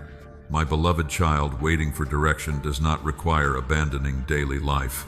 Do not search endlessly for signs in every coincidence, dream number, feeling, or unexpected event. These experiences may invite reflection, but they should not replace scripture, facts-wise counsel, and responsible judgment. Fear can turn ordinary details into commands. Let truth remain stronger than imagination. You may ask for confirmation, but be willing to receive an answer you did not prefer. Sometimes you call something confirmation only when it agrees with your desire. My beloved child, real discernment includes the humility to hear no, not yet, or take a different path. Remember my faithfulness from earlier steps. You did not always understand where they would lead, yet help appeared, wisdom grew, and you learned what you needed along the way. Let memory strengthen trust without turning the past into a formula for the future. I may guide you differently in this season. Perhaps before the door opened quickly. Now patience may be required. Perhaps before support came through one person. Now you may need a wider community. My beloved child, trust my character without demanding that my guidance always take the same form. Take care of the next step, then stop. Do not immediately demand the next 10 instructions. Complete what is before you. Let experience provide new information. Let peace return. A life of faith is not built by racing ahead of the light. If fear says that one wrong step will destroy your entire future, answer with humility and truth. You are capable of making mistakes, but you are also capable of learning, seeking forgiveness, receiving counsel, and changing direction. My beloved child, grace does not remove responsibility. It keeps responsibility from becoming terror.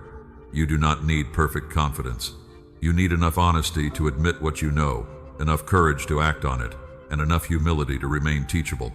So follow the light available now. Speak the true sentence. Make the wise call. Complete the faithful task.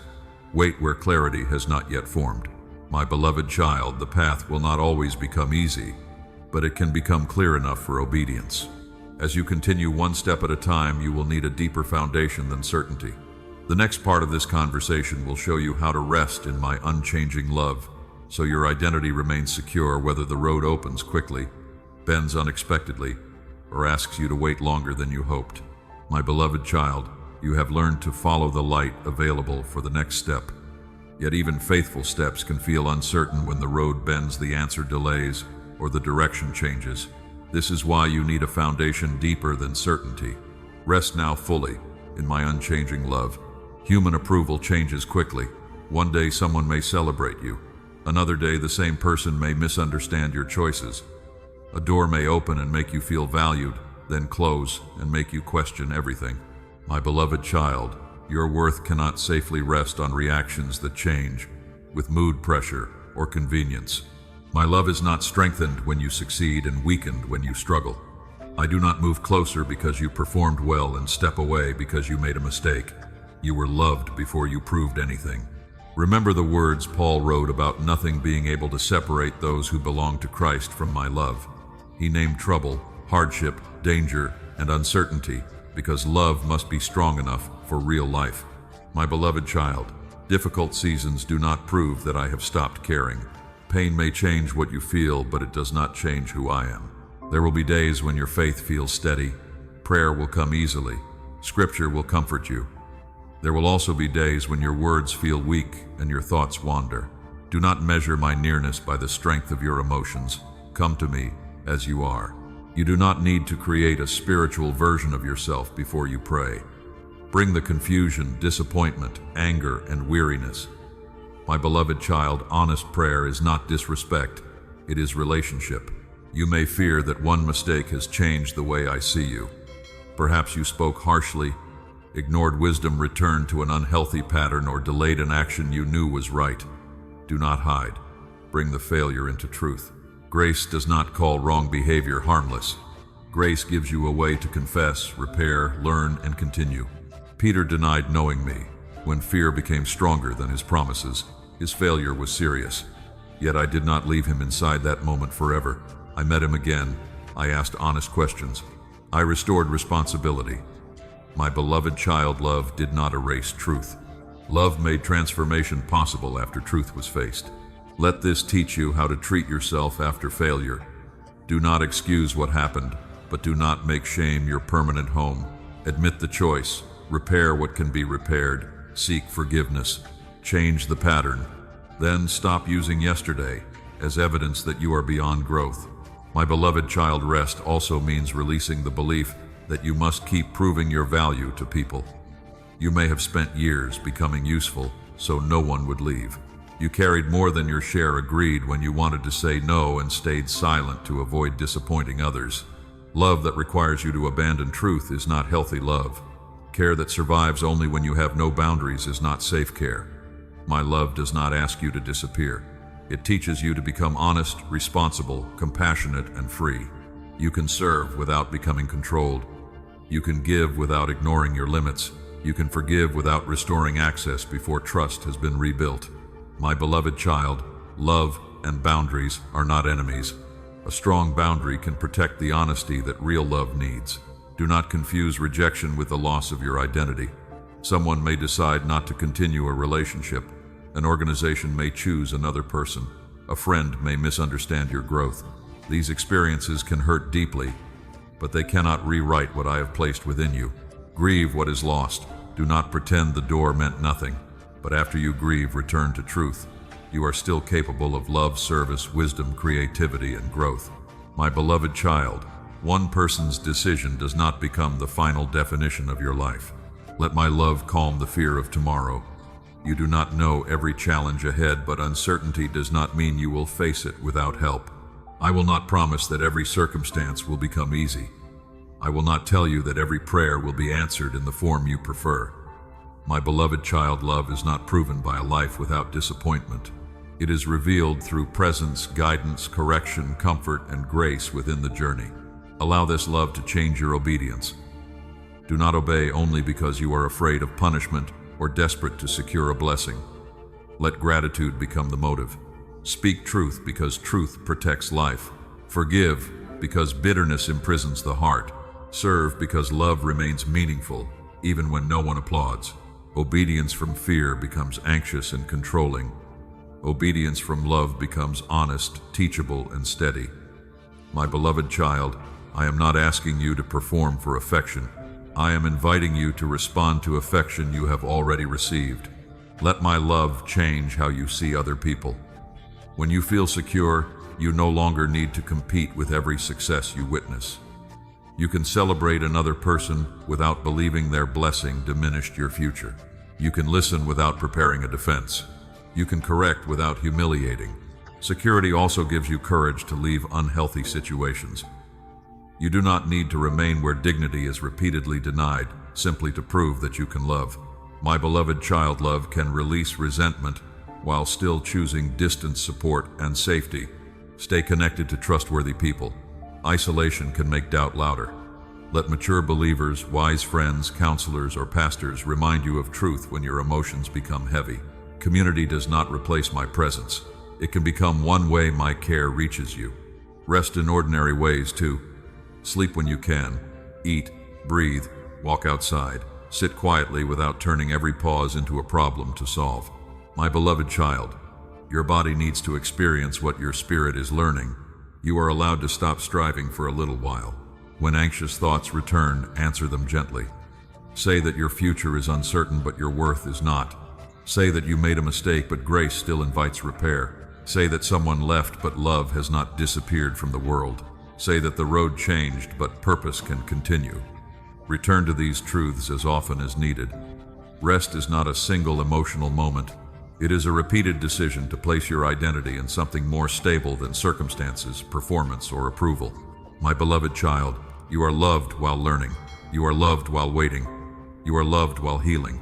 You are loved while facing consequences and making different choices. Let this love make you humble, not careless. Let it make you brave, not proud. Let it make you peaceful, not passive. As you rest in my unchanging love, tomorrow will lose some of its power to frighten you. You will begin to see that hope does not require a perfect forecast. In the next part of this conversation, I will teach you how to live today with hope, receiving the grace, purpose, and opportunities already present before the future becomes clear. My beloved child, as you rest in my unchanging love, tomorrow begins to lose some of its power to frighten you. Hope does not require a perfect forecast. It does not ask you to know every answer before sunrise. Hope teaches you to receive this day as a place where grace, purpose, and faithful choices are already waiting. You have spent many hours trying to live inside days that have not arrived. Your mind has rehearsed conversations that may never happen. It has imagined losses, delays, and disappointments as though they were already standing in the room. My beloved child, worry often borrows tomorrow's weight and places it upon today's shoulders. Return to today. Jesus taught his followers not to let tomorrow's concerns consume the present day. He was not telling them to ignore responsibility or refuse wise preparation. He was teaching them that each day has its own work, its own mercy, and its own strength. You do not need to carry the whole journey at once. Ask what today requires. Perhaps today requires one honest conversation. Perhaps it asks you to complete a task you have avoided, rest your body, forgive someone, or seek help. My beloved child, hope becomes practical when it helps you recognize the responsibility already within reach. Do not wait for a dramatic feeling before you begin. Hope may appear quietly. It may be the decision to get out of bed, open the curtains, prepare a meal, answer one necessary message, or pray one honest sentence. These ordinary actions tell your heart that life is still moving and that despair has not received the final word. You may be entering a new chapter. A job may be changing. A relationship may be uncertain. Your family may be carrying a burden that no one outside the home understands. My beloved child, I will not tell you that every outcome will unfold exactly as you hope. I will remind you that you can meet today with truth, support, wisdom, and enough courage for the next step. Hope is not wishful thinking. It is not pretending that difficulty has disappeared. Hope is confidence that pain is not the whole story, that your choices still matter, and that love, service, growth, and meaning remain possible while questions are unresolved. Let Scripture renew your mind. Do not use it as a way to escape the facts. Let it remind you of my character, teach you how to speak, and steady your thoughts when fear becomes repetitive. Read slowly. Notice what calls you toward honesty, patience, mercy, courage, or rest. My beloved child, protect what repeatedly enters your mind. If every morning begins with alarming headlines, angry voices, comparison, and endless predictions, fear may become the atmosphere from which you live. Choose information carefully. Learn what is necessary, then return to what helps you remain present and responsible. Speak hope over your day, but keep your words honest. You can say that the situation is difficult and still believe you will not face it without support. You can admit that healing is unfinished and still recognize progress. You can acknowledge fear and still refuse to let fear make the decision. Hope allows more than one truth to exist. You may be tired and you may still have strength for one small action. You may be grieving and you may still receive kindness. You may be uncertain and you may still know what integrity requires. My beloved child, hope does not erase pain. It keeps pain from erasing every other part of life. Practice gratitude as you begin the day. Name what remains. There may be shelter, breathwork, friendship, a lesson learned, or another opportunity to choose wisely. Do not force yourself to feel cheerful. Gratitude can be quiet and sincere. Then ask how you can give hope to someone else. When you focus only on your own struggle, discouragement can grow larger. Serving another person does not make your pain unimportant. It reminds you that your life can still carry love while you are healing. Send a thoughtful message. Listen without rushing. Offer practical help. Pray for someone whose burden is different from yours. My beloved child, you do not need a platform to bring hope. A calm response can change the atmosphere of a home. A kind word can interrupt shame. A patient conversation can help someone feel safe enough to tell the truth. Be attentive to the people who appear strong. They may be carrying questions they have not shared. Do not assume that a smile means everything is easy. Your kindness may reach a place you cannot see. Hope also asks you to receive care. You are not always the person who must encourage everyone else. Let others listen. Accept help without apologizing for every need. My beloved child, receiving support can be part of hopeful living because it declares that isolation is not your only option. Keep your daily routine simple and steady. Wake at a reasonable time. Care for your body. Complete the most important work. Create room for prayer and rest. Small rhythms give structure when emotions feel unpredictable. Do not measure the value of a day only by productivity. A day of healing, learning, grieving, or honest rest can still have purpose. My beloved child, hope does not demand constant achievement. It invites faithful presence. There may be responsibilities that require planning for the future. Make the plan, save what you can, ask questions, seek advice. Hope is not careless about tomorrow. It simply refuses to live there before tomorrow arrives.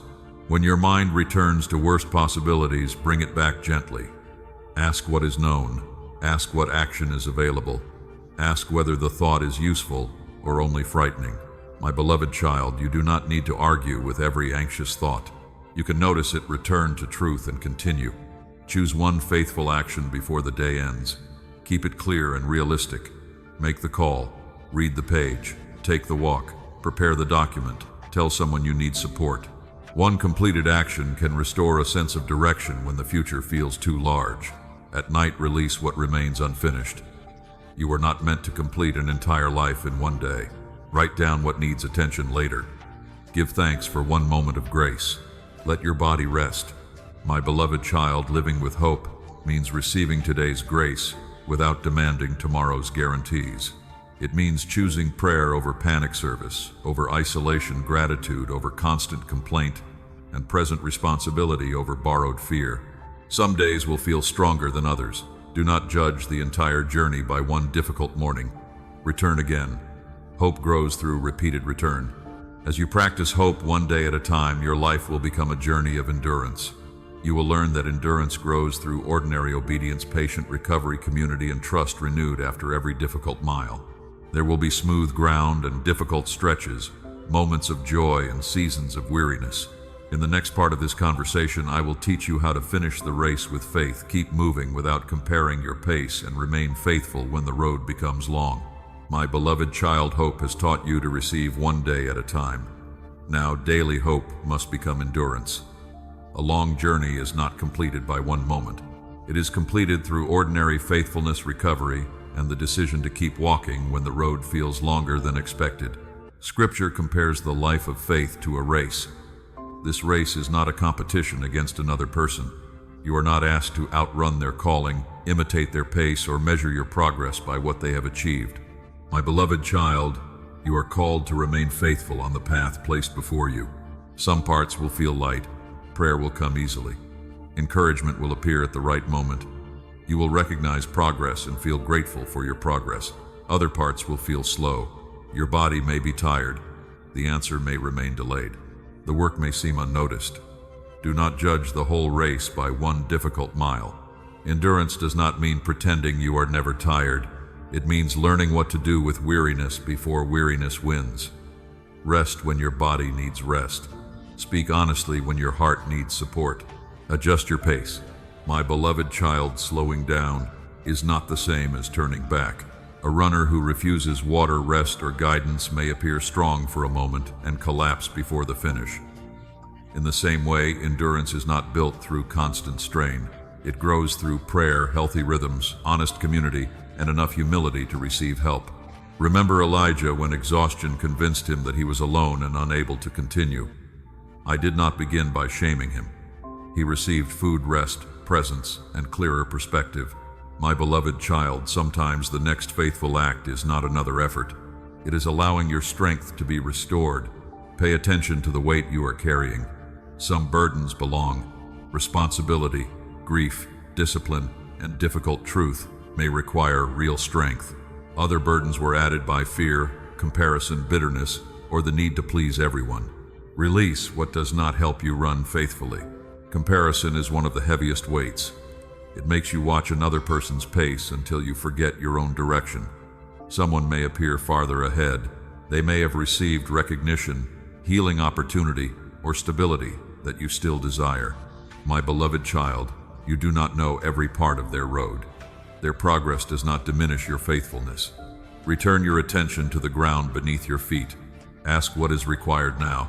Perhaps you need to complete one responsibility, repair one relationship, or remain patient through one unfinished process. The race continues through the next faithful choice, not through imagining the entire distance at once. Be careful with discouragement.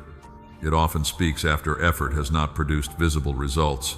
It tells you that your prayers have changed nothing, that your obedience has been wasted, and that stopping would be easier. My beloved child, visible results are not the only evidence. You may be responding with greater patience than before. You may recognize unhealthy pressure sooner. You may recover from disappointment without returning to old habits. You may speak the truth with less anger. These changes matter. Do not overlook inner progress because it is not public. Faithfulness is rarely dramatic. It may look like praying when no one knows you are struggling. It may look like keeping your word when breaking it would be convenient. It may look like choosing honesty while others take shortcuts. It may look like forgiving without reopening unsafe access. These decisions become the strength of your testimony. When you stumble, do not remain on the ground, proving that you have failed. Every runner loses balance at times. My beloved child, admit what happened. Receive correction. Repair what can be repaired.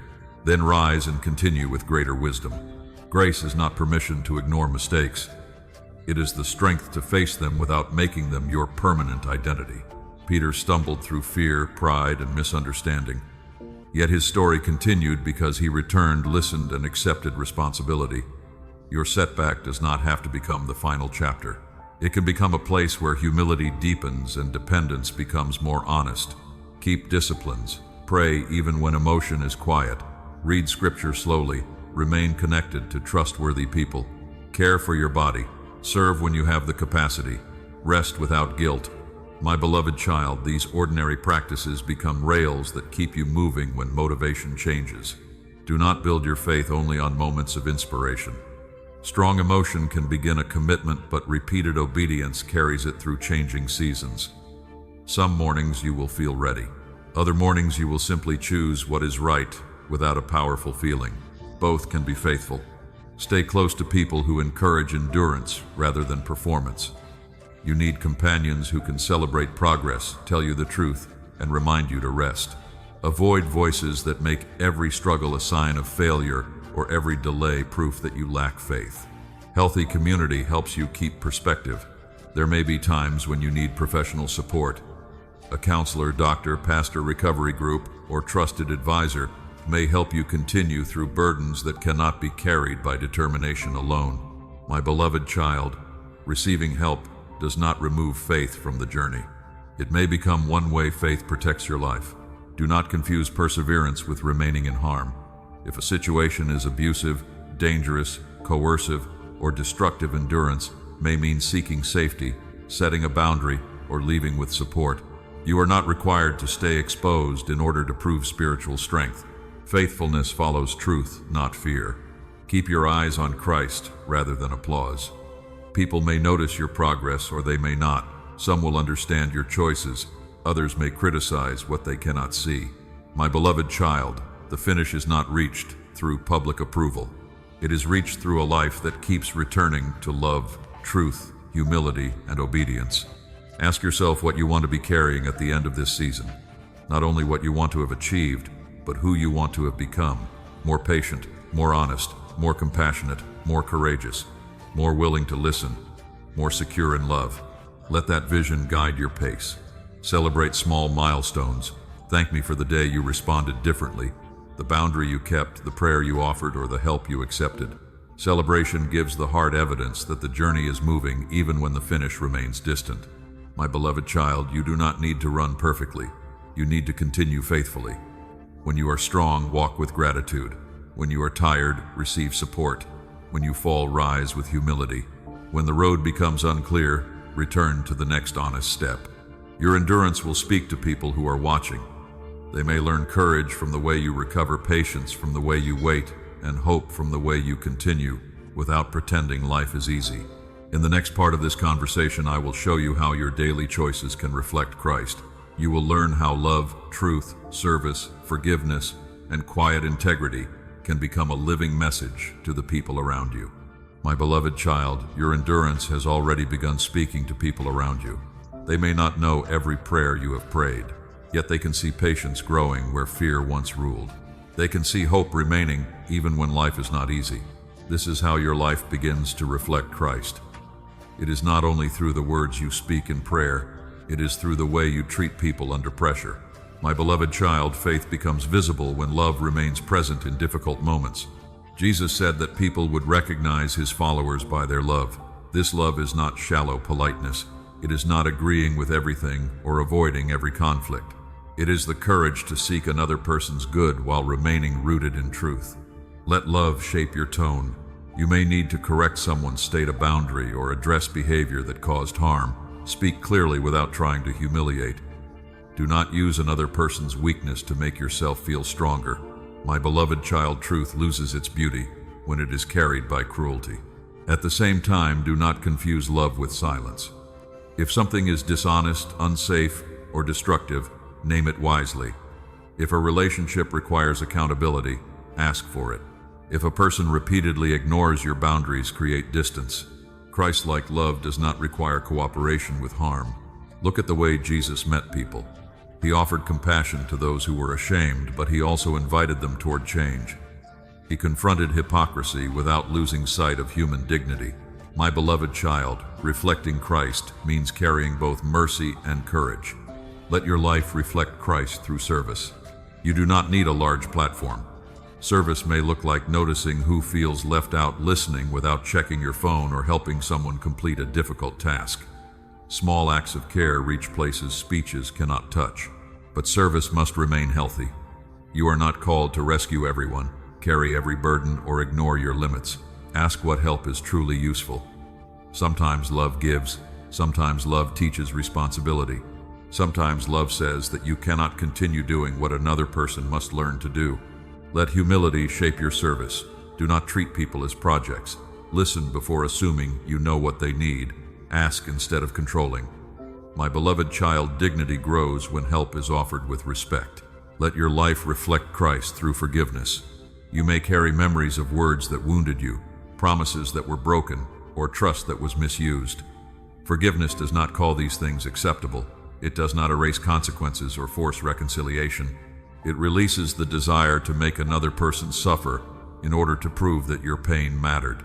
Forgiveness may happen slowly. You may release resentment today and feel it return tomorrow. Bring it back to me. Repeat the boundary if needed. Seek support. Healing often unfolds in layers. If the person takes responsibility and demonstrates change, trust may grow again over time. If accountability never appears, forgiveness can exist with distance. Christ-like love does not require restored access where safety and truth are absent. Let your life reflect Christ through ordinary integrity. Keep your word when no one is watching. Admit when you do not know. Return what does not belong to you. Speak accurately about people who are not present. My beloved child, integrity is often revealed in choices that seem too small to matter. Be careful with the stories you repeat. Gossip can make you feel connected while harming someone who is not there to answer. Before sharing, ask whether the information is true, necessary, and yours to tell. Silence can become an act of love when speaking would only spread harm. Let your life reflect Christ in difficult conversations. Listen long enough to understand, not only long enough to prepare your reply. Ask questions, Notice when defensiveness begins rising in your body. Breathe before answering. A gentle response does not mean you have surrendered your position. It means anger is not controlling your words. There will be moments when the conversation cannot remain healthy. If insults, threats, manipulation, or intimidation begin, step away. You can return later with support or choose not to continue. My beloved child, peace does not require remaining inside verbal harm. Let your life reflect Christ through compassion. You do not know every battle another person is carrying. Someone who appears impatient may be exhausted. Someone who becomes quiet may be afraid. Someone who seems distant may be grieving. Compassion asks what may be happening beneath the behavior. Yet compassion does not excuse repeated harm. Understanding a wound does not make harmful behavior safe. My beloved child, mature compassion sees the pain and still respects the need for boundaries. Let your home become a place where Christ can be seen through the way people are treated. Let apologies be honest. Let forgiveness be wise. Let children know they can speak without being mocked. Let older people know they are not a burden. Let guests experience kindness without receiving access that has not been earned. Let gratitude shape the atmosphere. Say thank you. Notice effort. Celebrate progress. Speak appreciation before criticism becomes the only language people hear. My beloved child, encouragement can strengthen what shame has weakened. Let your work reflect Christ as well. Complete tasks with care. Treat people with dignity, regardless of position. Refuse dishonest shortcuts. Do not use faith language to avoid responsibility. If you make a mistake, admit it and correct what you can. Do not perform goodness in order to appear spiritual. People can feel the difference between sincere love and behavior designed for attention. My beloved child, remain faithful even when no one is watching. You will not reflect Christ perfectly. There will be moments when impatience wins. Words become careless or fear makes you withdraw. When this happens, return quickly. Confess, repair, learn, begin again. A living testimony is not a flawless life. It is a life that keeps returning to truth, grace, humility, and love. Stay connected to people who help you grow. You need community that can encourage you, correct you, pray with you, and remind you of who you are becoming. Do not surround yourself only with voices that praise you. Choose people who care enough to tell the truth with kindness. My beloved child, your life may influence someone in ways you never see. A child may learn patience from your response. A friend may find courage because you admitted needing help. A stranger may remember the dignity you offered during a difficult moment. Let Christ be reflected through the way you enter a room, carry responsibility, respond to weakness, and treat people who can offer nothing in return. Let your faith become visible through love that remains honest service, that respects limits, forgiveness, that refuses revenge, and integrity that does not depend on recognition. As this way of living becomes more natural, your attention will rise beyond immediate circumstances. You will see that your choices carry meaning beyond one conversation, one season, or one achievement. In the next part of this conversation, I will teach you how to live with eternal perspective so temporary pressure no longer becomes the final measure of your life. My beloved child, your choices are becoming a reflection of Christ. Love, truth, service, forgiveness, and integrity carry meaning beyond one conversation, one season, or one achievement. Now, I want to lift your eyes higher. Temporary pressure has tried to become the final measure of your life, but your story must be understood through an eternal perspective. Eternal perspective does not mean ignoring the responsibilities of today. It does not ask you to withdraw from people, neglect work, or pretend pain does not matter. My beloved child, it means remembering that what is visible is not the whole story, and that what is temporary should not control what is lasting within you. The world often measures life by speed, comfort, possessions, recognition, and influence. They cannot carry the full weight of your identity. A title can change, money can increase or disappear, people can applaud and later forget. My beloved child, do not build your soul upon what cannot promise permanence. Jesus spoke about storing treasure where decay and loss cannot consume it. He was teaching his followers to invest in what endures, love offered sincerely, truth spoken with courage, mercy extended wisely, service given without demanding attention, character formed through obedience. These treasures may not appear impressive, but they reach beyond the moment in which they were created. Are you becoming more patient while waiting? Are you learning to forgive without denying harm? Are you treating people with dignity when they cannot benefit you? Are you protecting truth when dishonesty would be easier? My beloved child, these choices shape more than your reputation. They shape the person you are becoming before me. Eternal perspective also changes the way you understand success. Success is not only reaching the outcome you wanted. Sometimes success is remaining honest when the opportunity rewarded compromise. Sometimes it is leaving a harmful situation with wisdom. Sometimes it is caring faithfully for one person while no one else notices. Do not call a season meaningless because it did not produce public recognition. A parent may spend years doing work that few people celebrate. A caregiver may offer patience day after day. A friend may listen through another person's grief. A worker may choose integrity when no one is checking. My beloved child, faithfulness can carry eternal significance, even when it leaves no impressive record on earth. Remember the widow who offered what appeared small. Others may have overlooked her gift, but I saw the heart behind it. What matters before me is not always what receives the most attention. I see motive, sacrifice, love, and trust. Your hidden choices still matter before me. You do not have to turn every act of goodness into proof that your life matters. You do not need to announce every sacrifice. My beloved child, let some faithfulness remain hidden. What is done in love is not wasted because it is unseen. Eternal perspective also helps you face loss. Everything in this life is touched by change. People age, seasons end, bodies become tired, relationships may shift, dreams may take another form. This truth can feel heavy, but it can also teach you to love more attentively. Do not postpone kindness because you assume there will always be more time. Speak appreciation now. Make the necessary apology. Sit with the person who is grieving. Listen to the story you have heard before. My beloved child, awareness of life's limits can make your presence more sincere. Grief may remind you that love has touched something temporary. Bring that grief to me. Do not rush through it with easy explanations. Tears are not evidence that hope has failed. They reveal that something mattered. Christ wept beside a grave even while carrying hope beyond it. My beloved child, eternal perspective does not make you less human. It gives grief a horizon larger than the moment of loss. I will not ask you to deny questions about death, suffering, or what you cannot understand. Bring them honestly. Faith is not pretending you have no fear. It is choosing to place your fear beside the promise that life in Christ reaches beyond what the eye can see. Let that hope make you more present, not less. Care for the people near you. Use your time wisely. Manage resources responsibly. Seek justice. Protect the vulnerable. Repair what you can.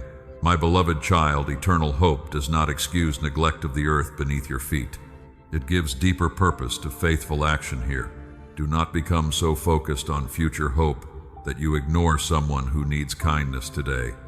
Do not speak of heaven while refusing to apologize in your home. Do not talk about eternal truth while handling present responsibilities carelessly. The life to come should make your love more visible in the life you are living now. Eternal perspective also protects you from despair when plans fail. A closed door can disappoint you without becoming the end of your purpose. A season of weakness can limit what you do without erasing who you are. My beloved child, no temporary setback has the authority to define your entire story. You may not see every result of your faithfulness. The encouragement you offered may continue strengthening someone after you have forgotten the conversation. A child may remember the way you apologized. A friend may learn courage from the way you faced uncertainty. Your influence may travel farther than your awareness. Do not use this as pressure to become perfect. Your legacy will include mistakes, growth, repair, and grace. My beloved child, what reflects Christ is not a flawless record. It is a life that keeps returning to truth and love. Hold possessions lightly. Use them wisely, enjoy them gratefully, and share when you can. But do not let them become your security. What you own can support your calling, but it cannot become the measure of your soul. Hold recognition lightly as well. Praise can encourage you, but it can also tempt you to live for an audience. Criticism can teach you, but it can also become a prison. My beloved child, listen humbly, test what is true, and return your identity to me. When deciding how to spend your time, ask what will matter after urgency passes. Some tasks must be completed. Some opportunities are valuable, but not every demand deserves your attention. Make room for prayer, relationships, rest, service, and the slow work of character. Live ready but not frightened. You do not know the number of your days, and you are not asked to predict them. You are asked to live this day with honesty, love, humility, and hope.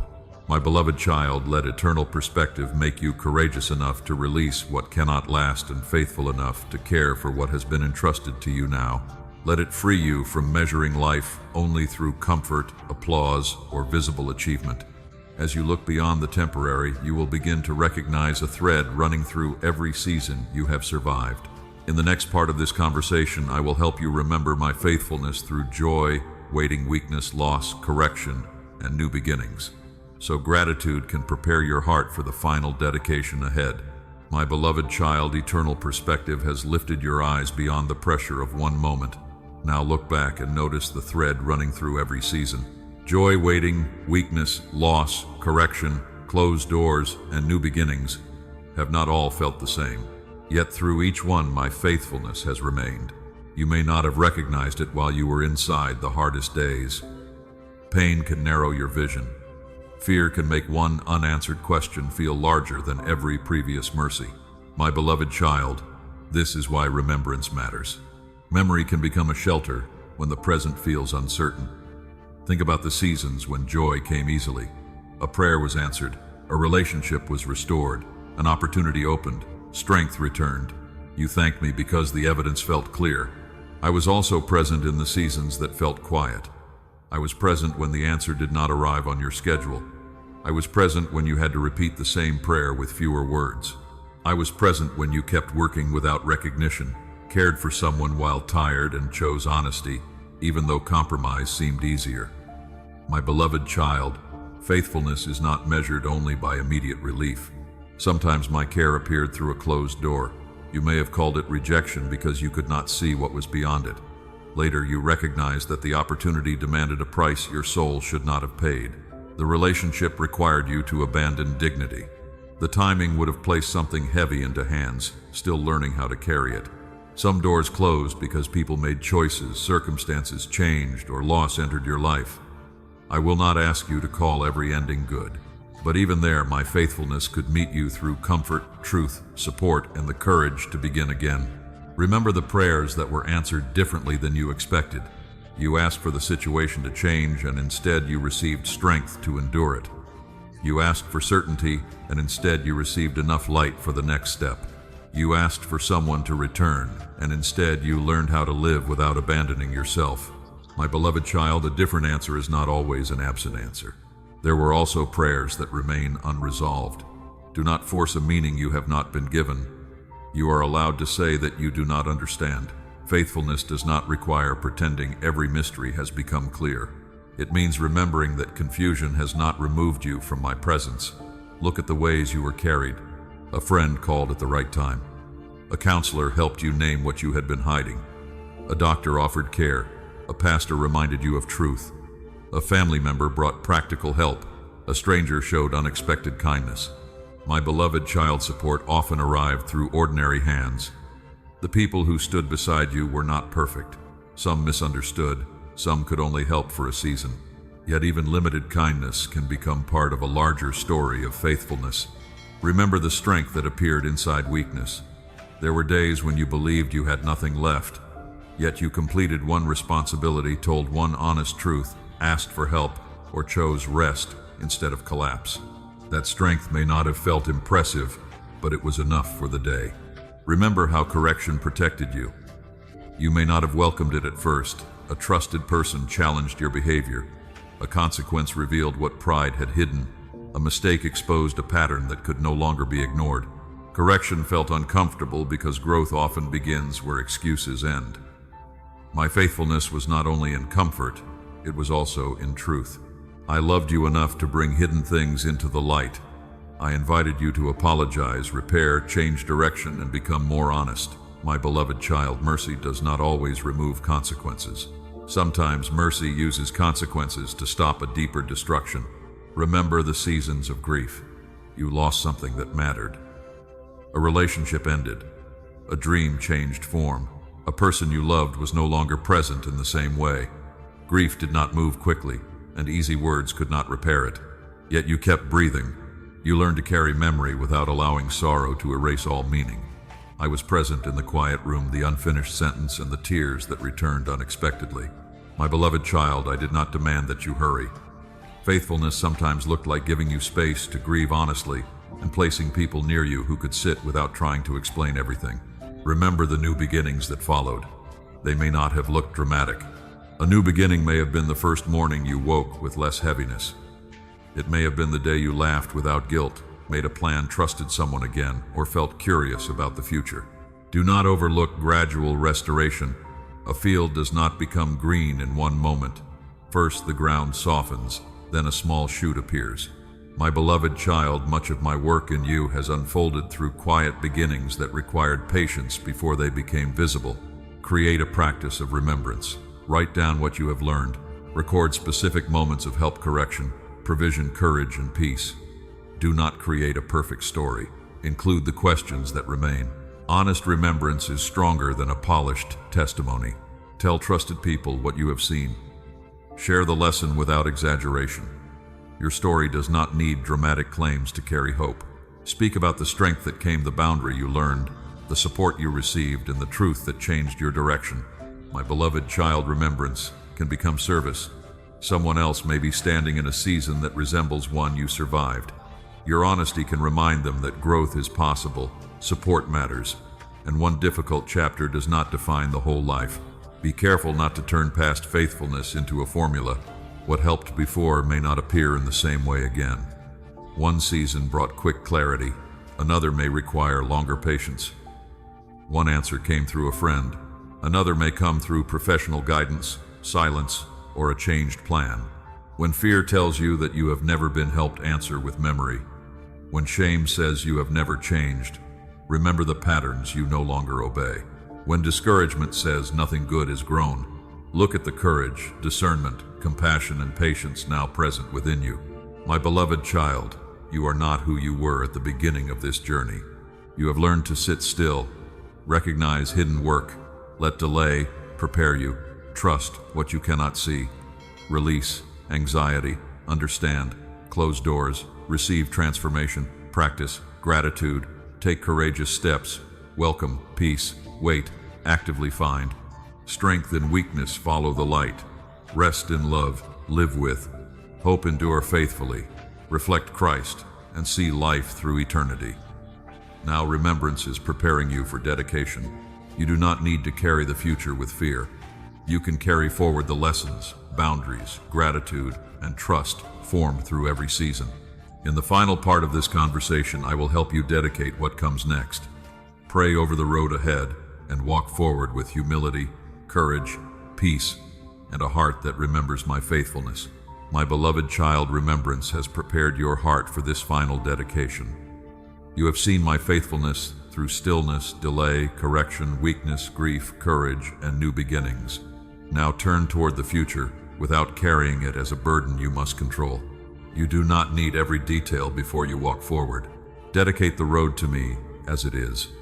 Bring the plans that feel clear and the questions that remain unresolved. Bring treasured relationships, responsibilities, unspoken dreams, and disappointments you have not released. My beloved child, dedication is not a demand that you stop caring. It is a decision to stop treating control as the price of peace. Open your hands. Place your future before me. Place your work, health, family, finances, gifts, and time before me. Place the doors you hope will open, the doors you fear may close, and every timeline you have written in your mind. You may say, Father, I do not know what comes next, but I give you my willingness. Guide what I should pursue. Correct what I misunderstand. Strengthen what is good. Close what would require me to abandon truth. Help me carry what is mine and release the rest. This prayer guarantees no preferred outcome. It surrenders honestly to wisdom beyond your present view. Remember what you have learned. Stillness taught you that constant noise cannot make you safe. Hidden work taught you that growth begins before evidence appears. Delay taught you that preparation is not punishment. Trust taught you to move with enough light for the next step. Anxiety taught you to separate facts from fearful predictions. Closed doors taught you grief, discernment, and redirection. Inner transformation taught you that changed circumstances cannot replace becoming honest and whole. Gratitude taught you to notice goodness without denying pain. Courage taught you to act before fear disappeared. Peace taught you to rest while outcomes remain uncertain. Active waiting taught you to pray, prepare, serve, and live before answers arrived. Weakness taught you to receive help. Daily guidance taught you to follow light without demanding the map. My unchanging love taught you that identity does not rise and fall with performance approval or rejection.